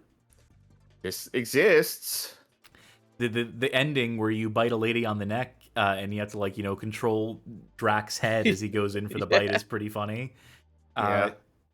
Unspectacular. 2 out of 5. It's a 2 out of 5. It definitely had some bad design, some ill-advised isometric design. It is frustrating to play in parts, but it is also just goofy in a way that is hard to get mad at. Moving along, Captain Novlin, another game where we've done some documenting of history. Speaking of goofy, I think its goofiness kind of elevates it to a 3. Not a 4? It's not actually... You could convince me of a 4, but it's not actually... It's kind of a nothing burger of a game itself. It's, you know, check you feet, some of the classic kind of stuff. The idea of Captain Novlin being a superhero based around diabetes, yet knowing nothing about it because everyone has to tell him everything. I think it's an easy game. But it's an easy bad game to sell folk on, to sell them like the appeal. If you're trying to explain like why you're interested in bad games, like what compels you, it's like, hey, they try to make a game for people to encourage and uplift kids who are suffering from diabetes, and this is what they landed on. I think selling it in that sort of way is just like... If you want to go on that metric, then it could be a 4. Slime Generator says the metric is sex appeal, and it's a 5. It's just the world's worst superhero, the world's absolute fucking lamest superhero. The fact he has no superpowers, no powers to speak of, and in fact is a complete fucking pushover who gets beat up by broccoli or whatever the fuck. We can do a 4. Yeah, I think it gets its 4. I think it's fair. Rhea Systems cooked with that one. A healthy meal that is balanced in its glucose levels, so on and so forth. Now... This is a 1. Fuck this game. Yeah, this is absolutely unfucking playable in points. Absolutely. Same developers, Rhea Systems, but just way worse execution of a much less funny idea. And it just made me want to smoke. It made me want to go out and take a smoke break. Yeah, I think that's a 1. I think this one earns its 1 because it's just not as exciting or funny conceptually. And then the gameplay is truly rotten to the core. 1. Now, Fugitive Hunter War on Terror, John Body's masterpiece. I think this is one where Audacity is going to play a factor. Yes, for that alone, that puts it as a 1 for me. As a 1? As a 1? For me personally, I understand if that's not where everyone lands. No, I give this I think this is almost...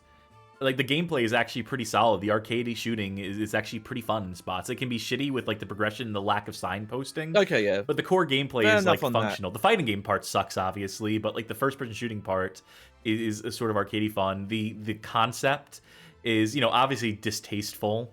Like, you know, if you're, like, you know, judging on some sort of morality in, like, a post-9/11 world and the way that they're clearly cynically... or maybe not so cynical. Maybe they believe they are capitalizing, given John Body's track record in the years since, in the way that his life and his career trajectory have gone. But I don't know.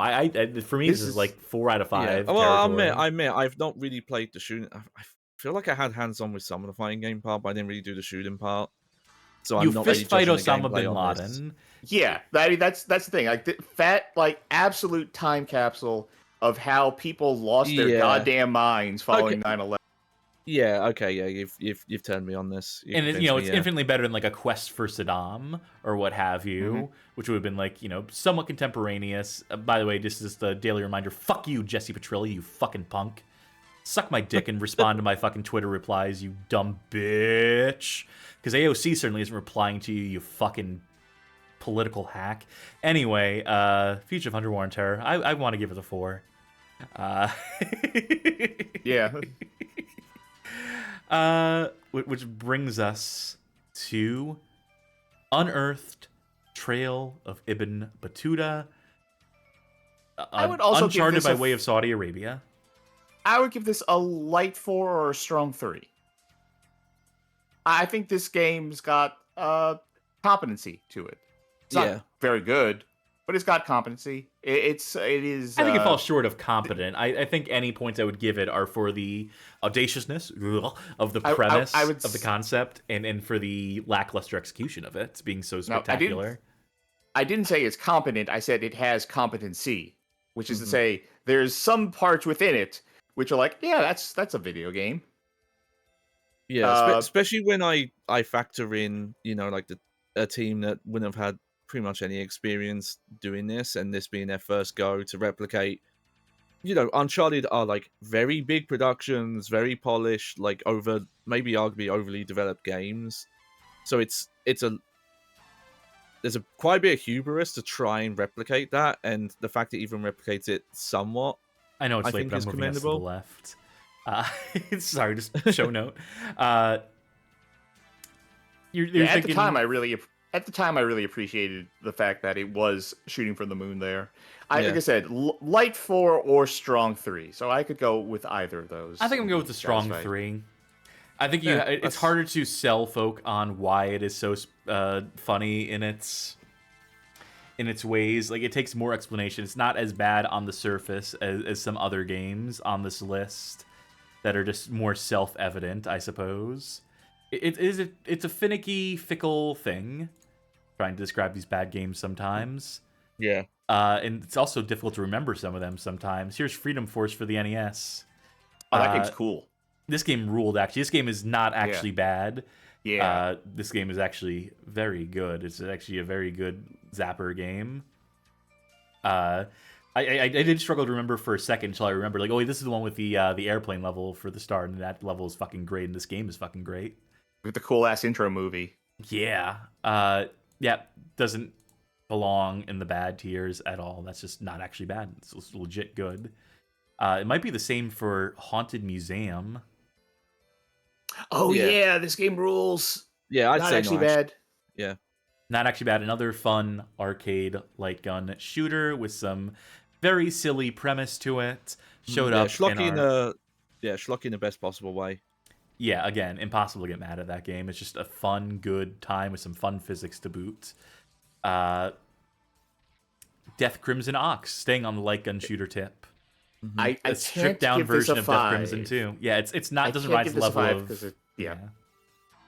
But a 4? Yes. I could do a 4. It's still Death Crimson at the end of the day. It is just like a lesser version of 5 out of 5. Yeah. It is stripped down. It removes the adventure game and visual novel sections to its detriment. It removes the worst parts of the game and is ultimately worse for it somehow. You put in 5. There you go. Yep. There we go. There we go. No worries. 4 out of 5. Keshi no Trozenjo. Keshi's Challenge. All you. I know my answer, but I think we're going to agree. Legendary Bakage. Incredible story behind it. Entirely successful in its goal of antagonizing the player. Exceptional.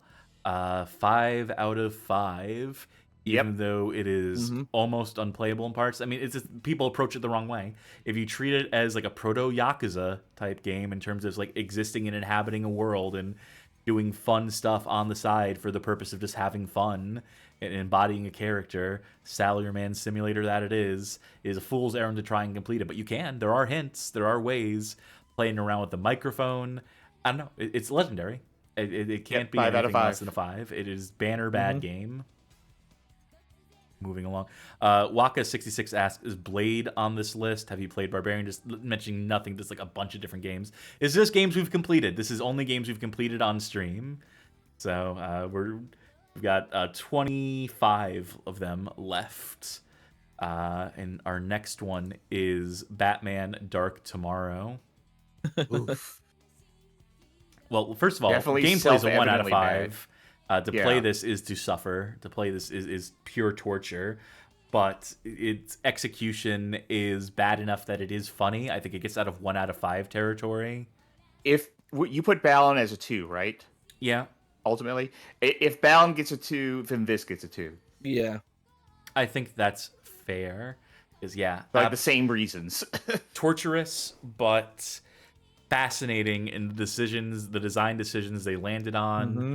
Baffling. That fucking hang gliding section can suck me. Yeah. And if I can praise myself, I think the part was one of my favorite bits that we've Yes, done on one the of the show. best soundboard bits we've done. Impeccable timing on that. Yeah. Also, I'm gonna say about Batman Talk tomorrow, because I found it after the fact. Fascinating that it's mostly copying the first PS2 Ubisoft Batman game and doing it horribly. Next Is it up, oddly? Yeah. speaking of doing things speaking of horribly, horribly. but a game that I'm going to probably score higher than you two. No, I think it's probably one of our strongest playthroughs. I think this is probably one of our strongest series. I would love folk to recommend this series. If people want to recommend stuff from us off the suggested viewing playlist, I think this is probably some of our best work in terms of history and in terms of playing. I don't think I'm going to score too much lower than you because I'm thinking like a 3. I'm thinking 4. Oh, really? Then I am going to score lower yeah. than you. Yeah, it's 'Cause it- one of those things like just playing it's horrible, but the context of looking at it as this to me is the best example of a game that is unfinished and hacked together. Like even not Yeah. knowing the history, you play it, you can just see it. It's a game that Yeah. you see on its sleeve. You can see the sausage being made almost in real time. You can see the points where the pieces of the original concept were stitched together, were chopped up, and then hastily reassembled, and then pulled apart again, and then reassembled again until, like, you know, all the edges are dulled and sanded off, and it doesn't really fit together, and that's kind of spectacular. Like, definitely fascinating. It's academically fascinating, but the act of playing it honestly wasn't that bad except for a few places. Yeah. I kind of feel strongly about like a 3 in my mind. You know, I think that's fair. I think I can do the 3, but I do think that our playthrough is absolutely worth watching if you haven't. Yes, I agree. Yeah, that's because I think we really we're really cogent in our criticisms on it and in detailing the fascinating history behind it in Argonaut Software et al. Now, Devil May Cry 2. All right, when I said I would get back to a thing that we were talking about, this is going to be the thing. Because this is a case, hear me out. It's either not actually bad or a 3. It's one or the other. Johnny, do you kind of understand what I'm saying when I say that? I could not put this in the not actually bad for me personally. It's a thing that I ended up going back and playing like multiple times. Like I even played it during another stream that we did. I know, yeah. And I won that for punishment party that night, you are. Which I could not do personally. I didn't like really dislike playing it. It had I was not present for the final episode, and I did like a write up for y'all to read. And like, while it did have a lot of issues, and a lot of issues that you really can't kind of like excuse, there was still something about there was still like the core of Devil May Cry in there that got me to come back and keep playing it and like replay certain things in it too. And like, I didn't not like this game ultimately. But it is still bad, and the ways that it is bad make it like a middling game. So I would say a 3. Oh yeah, there are definitely worse games out there, and I get where you're coming from. But for me, the fact that you can feel those parts of what made Devil May Cry 1 good holds this back further because you see what you're missing. And you know, I'll admit, because I've always mentioned this is the first one I played. I didn't have the context, but that would have been a middling experience. But I find for this game, like the more you push it to try and actually play it as this style of stylish action game, because despite the guns being overpowered, things like that, it's still intended to play it that way. Like if you use guns only, you get terrible style ranking. Yeah, you're actually absolutely. not to use them. But if you push it to like the harder difficulties, some of the boss fights become obviously not unwinnable, but nearly unwinnable. I'd say for the vast majority of people, they get so tedious and so hard because they start pushing mechanics that the game's just not built for. That the What's your score, the Johnny? combat engine and all that. Yeah. So I think I would go maybe around a 2 because it's definitely not like entertainingly bad. I'm gonna tie break it Like, and say a 3. Yeah. Uh, Well, that's 2 you put in, but yeah. Fuck. KBX, the Game Master, asks, DMC2 is bad? Yes, famously. Watch our Yeah. playthrough. Watch our videos on it. Yeah, I am proud of that playthrough, though. I think that's the most comprehensive look and discussion of that game I think anyone could get out of it.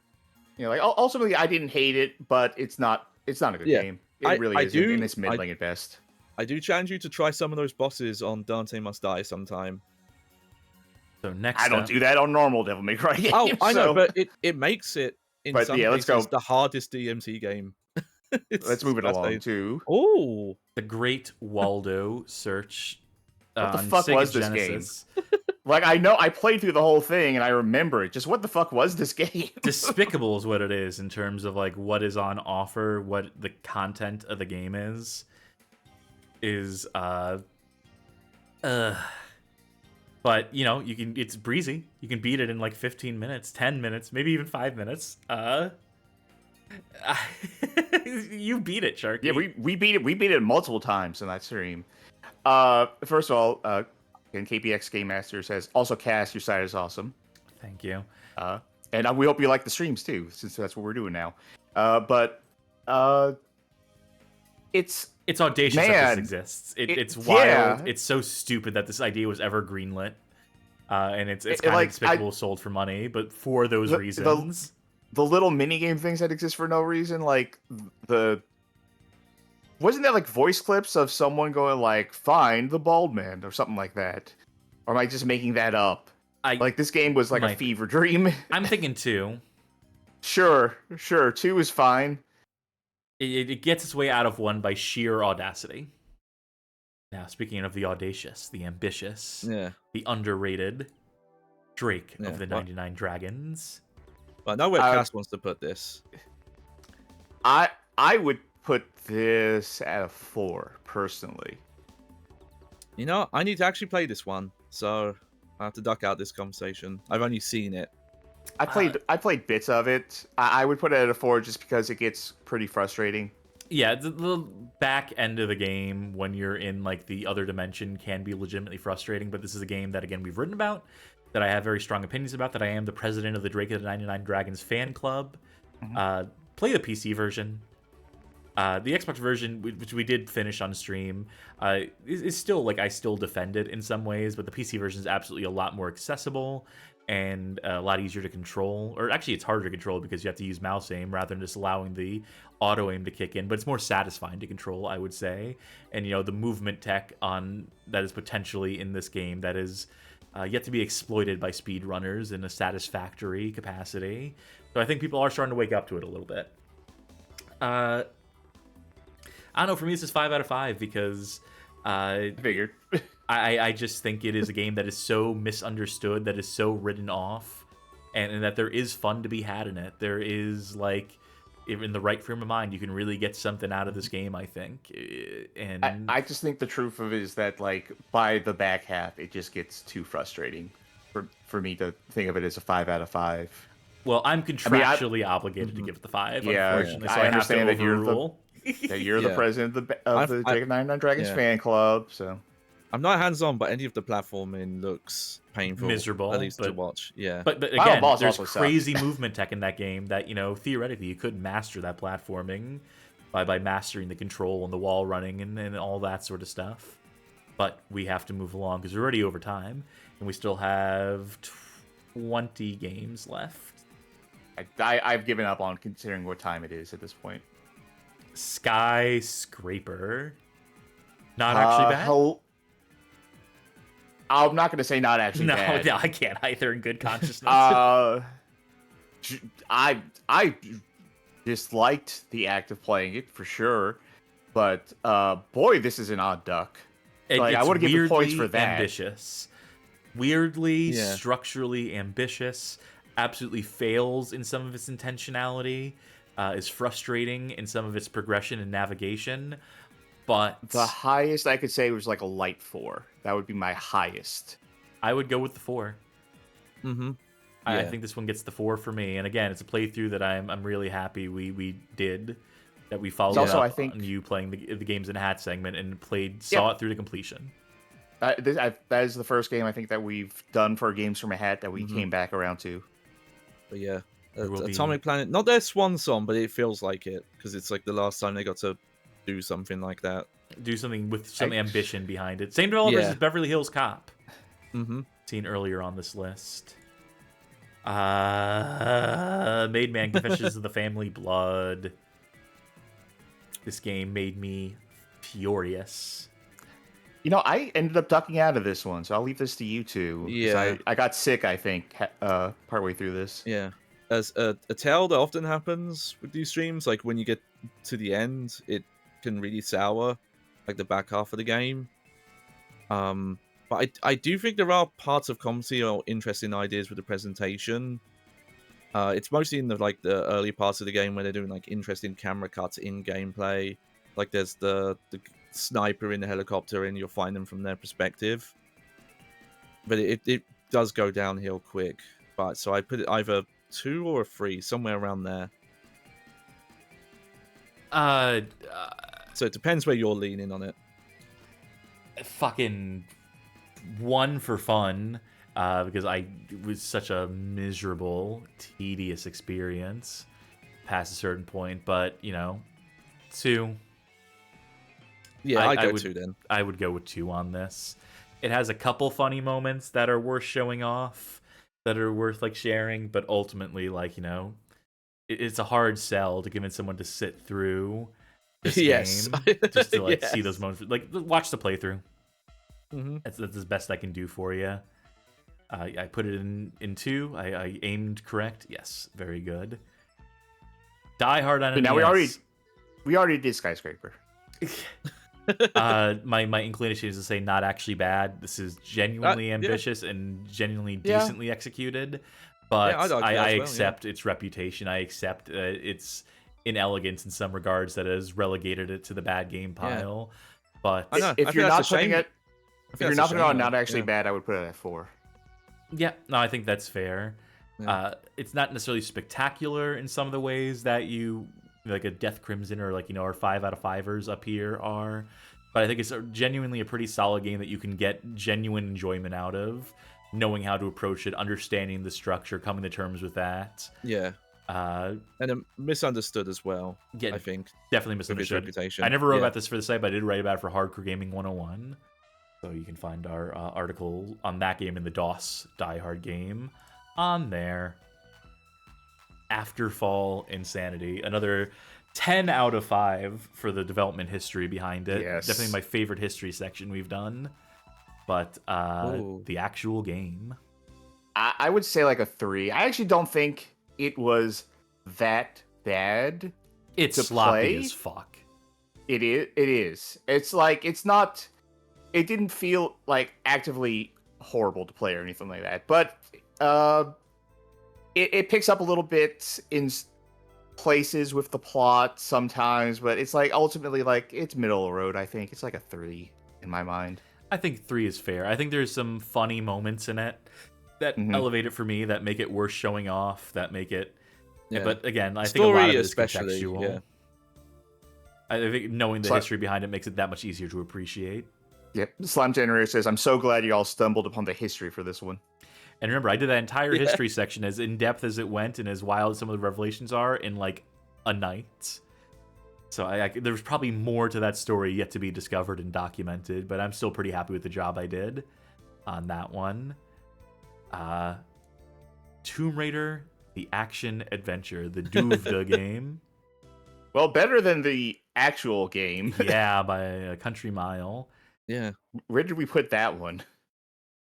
Well, definitely above Tomb Raider. I don't know. I think for me this is a 3 or 4. Okay, my question was, where did we put the original? That was Tomb Raider. 2. Yeah, Yeah. 2 out of Okay. 5. So I would say, knowing for what it is a DVD game. Yeah. which is a See, wild concept. I 3. think It conceptually, was fun. Conceptually, 4 actual game 3.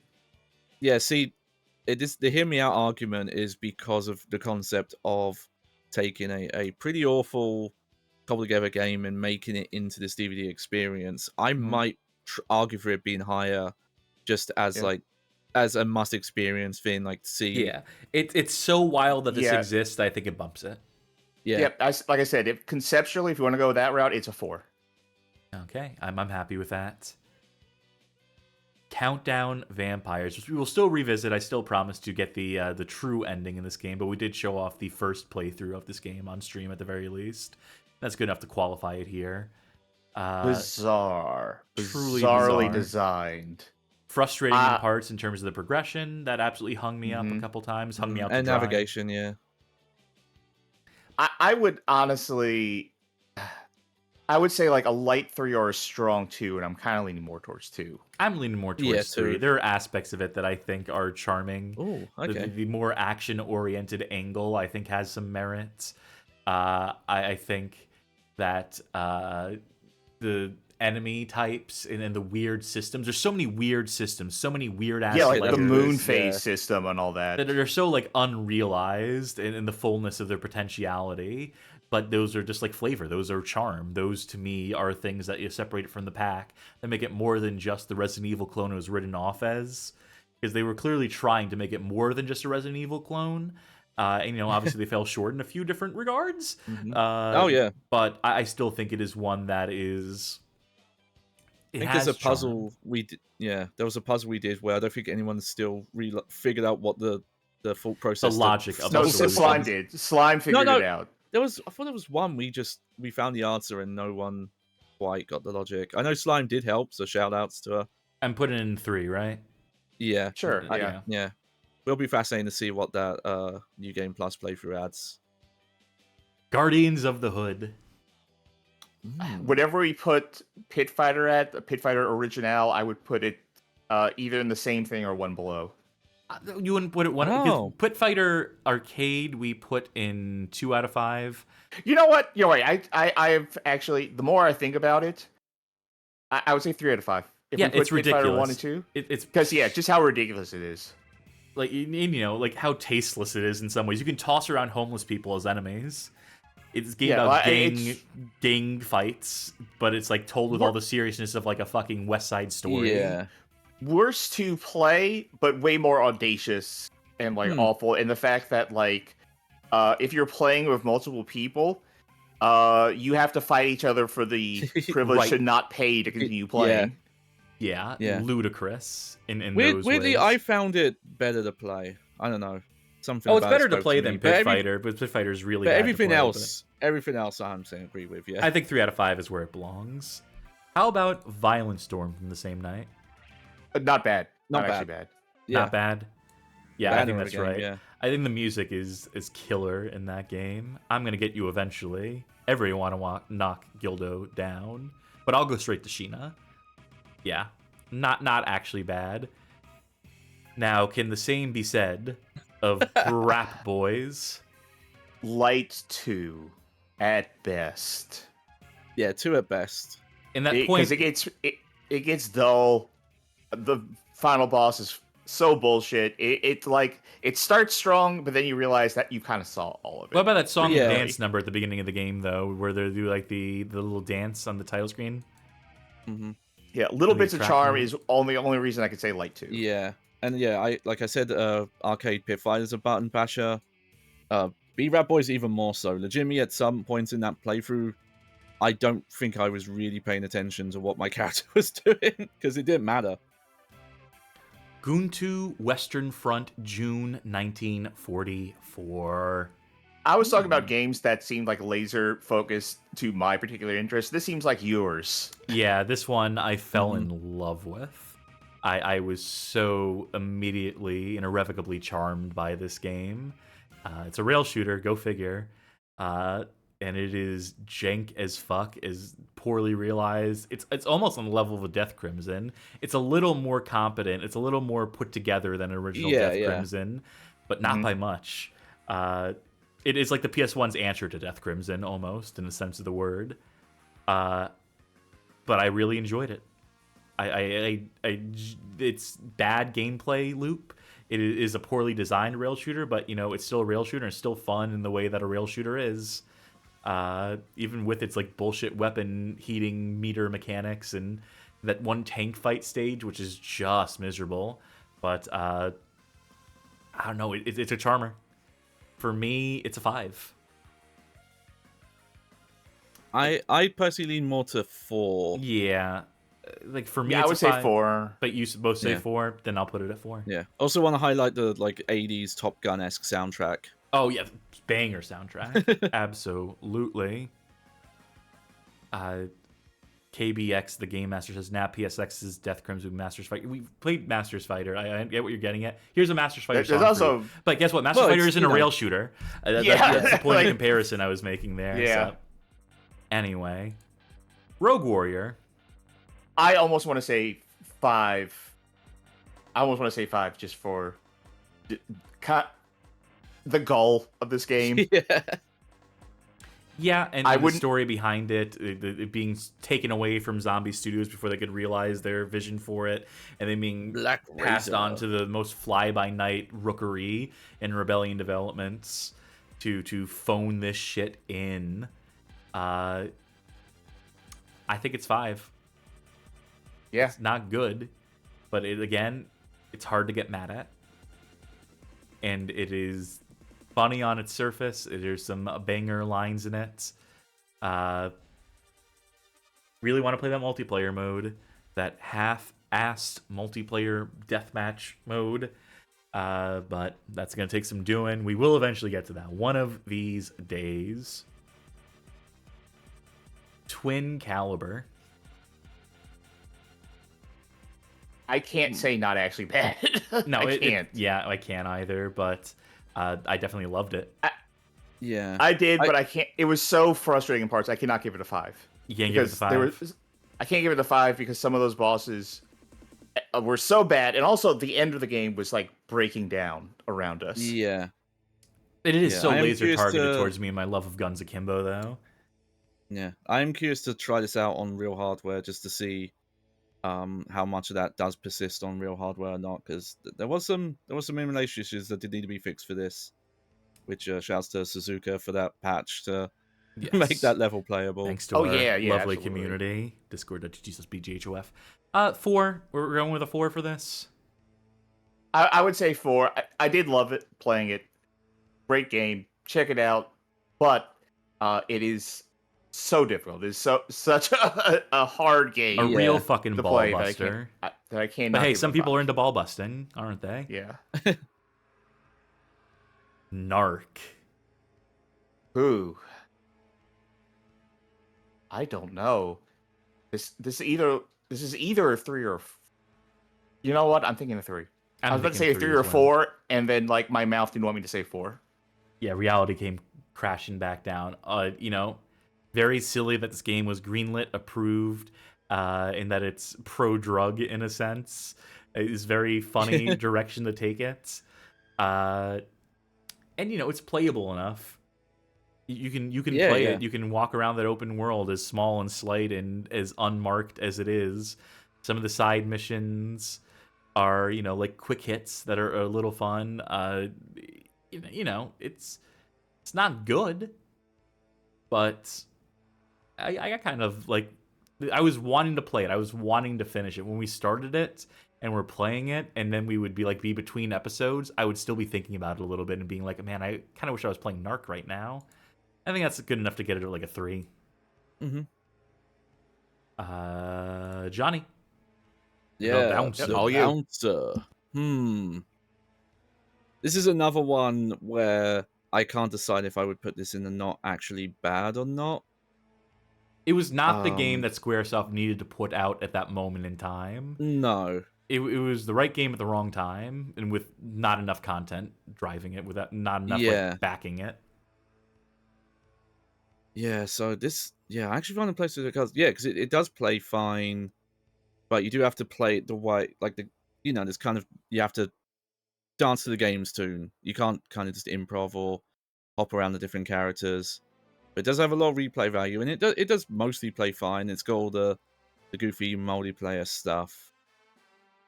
But so I would personally go for a 4 out of 5. I know some people would go for not actually bad, but I just think some of the design of it is very, like for all the focus on like the story and the presentation, like some of the encounters are kind of dog water. It is a Especially when you charmer. just find those weird robots, the Honda robots. I think it is a charmer, though. Yeah. Kirby fully loaded for the Game Boy Advance. Mini movie poster inside. Ooh. Slight, pointless, interchangeable, but hey, we beat it quick. Yeah. 2. A game Yep, sure. so easy, you barely play it. Now, the opposite of that, this one felt like work. Highlander, The Last of the McClouds. Oh God, what? Okay, hold up. This Playing could go playing the game. 1. one. What the fuck is this game? 5. Yeah. Maybe like the pedestal academic example of all the wrong decisions to making an adventure game. Yeah, it's fascinating in that sense. It is like peak bad gaming.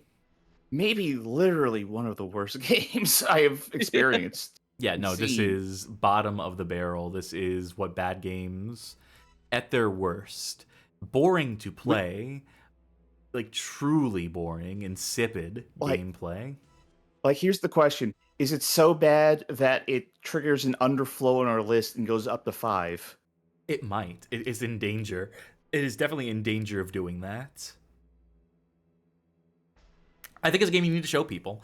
I think it's like, hey, look at this. The Jaguar CD, the most pointless peripheral to ever come out ever. And then one of the most pointless video games to come out for it. A tie-in to an animated series that no one gave a fuck about, that already sucked. And the game is even worse. And it looks hideous. And the defenders of this game are hilarious to me.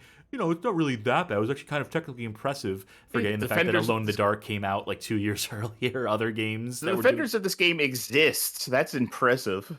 People, Atari Jaguar fans with like, I hate to use the word like Stockholm syndrome, like for this thing they spent so much money on back in the day, or more realistically, their parents spent money on, that they convinced themselves because it's the only console they had, that there had to be something to this. But there's not. This is just awful. This is truly, truly, truly bottom of the barrel. It's a 5. Yeah. I mean, I do appreciate when games that I cannot comprehend people like, and some people do. It's part of me likes a game can have defenders. Can trigger that I sort won't of never response understand from it, people. but I good for them. It's cool to see. Live your truth. Resident Evil Gaiden for the Game Boy Color. I really like what they were going for. I really like what they were trying to do, to try to use something new to represent Resident Evil on a handheld in a way that wasn't just putting Resident Evil on a handheld. Yeah. But deeply frustrating progression and navigation. But hilarious cutscenes.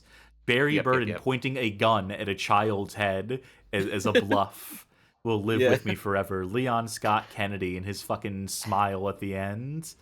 I think that puts it at a 4 for me. Like, remembering those cutscenes, the ambition of it too. Like, what's holding it down is definitely how frustrating it is in terms of navigation and some of the later fights. Yeah, I was like a light 4. For me, it's a very 3. specific very specific chapter of the game. I feel like is the main thing that holds it back. For me, it's that the flaws, to describe them, the flaws aren't self-evident in like a surface level way, and I think that holds it back from like 4 out of 5 territory. I think 4 out of 5 for me on the so bad it's good scale is like, you can just look at it and know. You look at this and you would like be impressed by it. It can fool people. I think you played for like 30-60 minutes. You wouldn't realize, because you have to get into the full game to, and that's the really greatest see trick where the it falls devil ever apart. played. Yeah. Love Mahjong, part of the Simple 2000 Ultimate series. As a Mahjong game, very functional. Like, you can play Mahjong. It works. And I like Rishi Mahjong. Definitely bare, stripped down, no pun intended. due to the fact that it is only like a 2-player version of Rishi Mahjong, and you can only play against the computer. I mean, let's not beat around the bush, no pun intended. The the point of this game is to see Riho do vaguely erotic things, and then be forced to do like, I don't know, mild workouts when you win. If you're really into workouts, I'm a person who thinks that sort of like half-assed form of like mild erotica is funny, but I don't know. It's just Rishi Mahjong. I would almost say not actually bad. Not because actually it just bad. is what it is. I would lean to that. Yeah, it's just a Mahjong game. Yeah, I think that's where it belongs. I think it's funny. I think it's a funny thing, but it's Mahjong. I would suggest checking out that playthrough though, for sure. I think we had a lot of fun doing it. Absolutely. Easter Bunny's big day. Nothing. Absolute nothing of a game. One, just because like it's just nothing. Yeah, I think that is fair. We beat it we beat it because like almost for the same reason as Herbie's. Like why not? You could. You climb the mountain because it's there. Last 2 games. Flintstones Bedrock Bowling.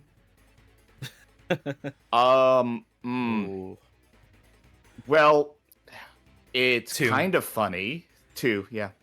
I think 2. Let's finish this before this song ends, before the de-exerd character select song finishes.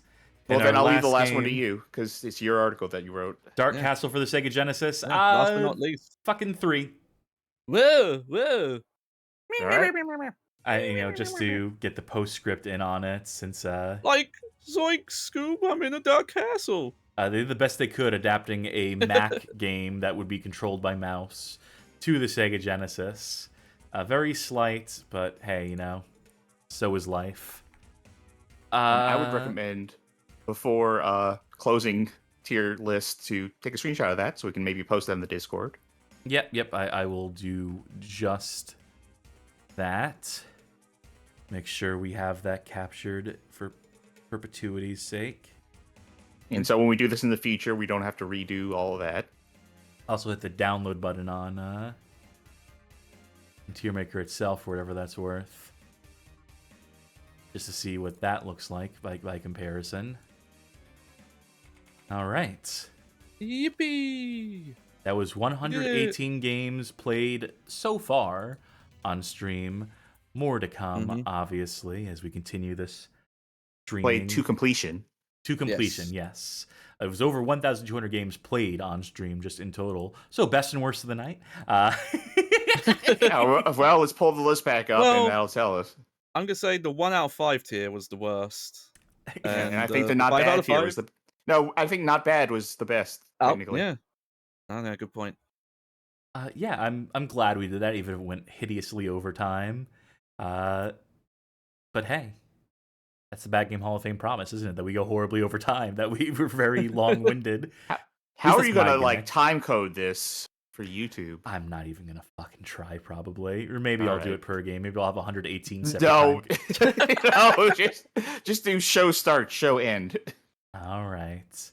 Well, in that case, folks, thank you for sitting and watching, commiserating with us, retrospective, ranking, rating, raving, ranting about the games we have played thus far to completion for stream here on the Bad Game Hall of Fame.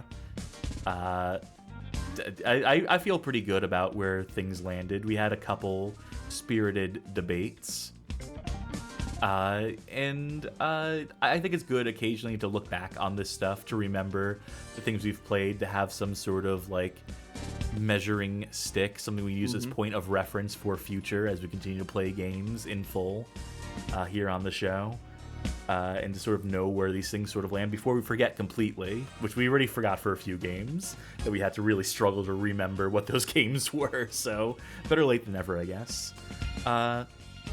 Yeah, thank you folks who have been with us for however long you've been with us for, regardless of whether you've been here since the first playthrough of Ju on the Grudge, which there's been a couple people at least, or you came here after the second playthrough of Zhuan the Grudge, or anywhere in between afterwards before. We just thank you for tuning in. We thank you for supporting this goofy thing we do. We thank you for showing up to a show where we just commiserate and remember things for roughly 3.5 hours, which goes to show that we truly have some dedicated fans. And for your dedication, we promise to remain dedicated to the pursuit of playing, evaluating, and giving bad games their due process. If you like what you saw here tonight, you might consider joining the Discord community, discord.gg/BGHOF, community of connoisseurs. Bad games discusso abounds, as well as some good game discusso and some things that aren't video games. Bad Game Club. Hey, Johnny, do you have a Bad Game Club pick for this month yet?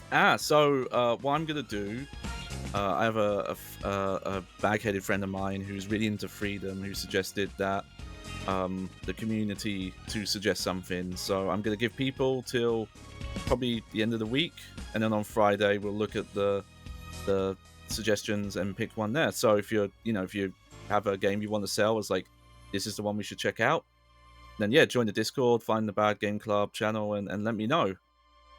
Very good. If you really like what you saw here tonight, you might consider financially supporting this show of ours, pledging on Patreon, subscribing on Twitch, becoming a member on YouTube. Any or all the above will grant you access to the Patreon Saints channel on our Discord server, where you can vote in polls, make suggestions, help steer the direction of the show, gain access to some exclusive content, and we just appreciate you doing it, because we like doing the show. We want to continue doing it. And your support helps us to realize this show and to fund our endeavors and efforts. If you can't financially support us, though, we obviously completely understand. If you still want a way to help us out, you may consider going to our YouTube channel and picking some videos off the suggested viewing playlist to send to folk you know who you think might be similarly interested in this show. 20 handpicked episodes that we think make for good onboarding. Or maybe any of the games that rated as a 5 on the list tonight, or as a 1. Or any of the games that we went out of our way to say, this playthrough is really good, I really like this playthrough. Malice, that's a good one. But we leave it to your discretion, dear viewers, of course. Stream schedule, real quick. Thursday we're playing Terminator 3 Rise of the Machines. That might be a one and done. Friday, Johnny. I think that's going to be next week, but on the off chance, on Thursday, I'll confirm. Copy. I'll know for sure. Copy. But the Lifeline tentatively playthrough, looking like next week, yes. The Lifeline playthrough will continue. Yes. Saturday, July 5th, Cursed Kart Racers Episode 13. Finally get into the Wii Kart Racers. God help us all. Mondays are casual Mondays, wherein we play not-so-bad games. And Contra Rogue Core will continue with its 4th episode this coming Tuesday. This was an interim because Sid was unavailable. So we took a brief break from that playthrough to put this show together. And again, we appreciate you tuning into it, folks. Anyone streaming at this hour? Anyone still up? Mods are asleep. Post links to other streams from folk we know, friends of the show.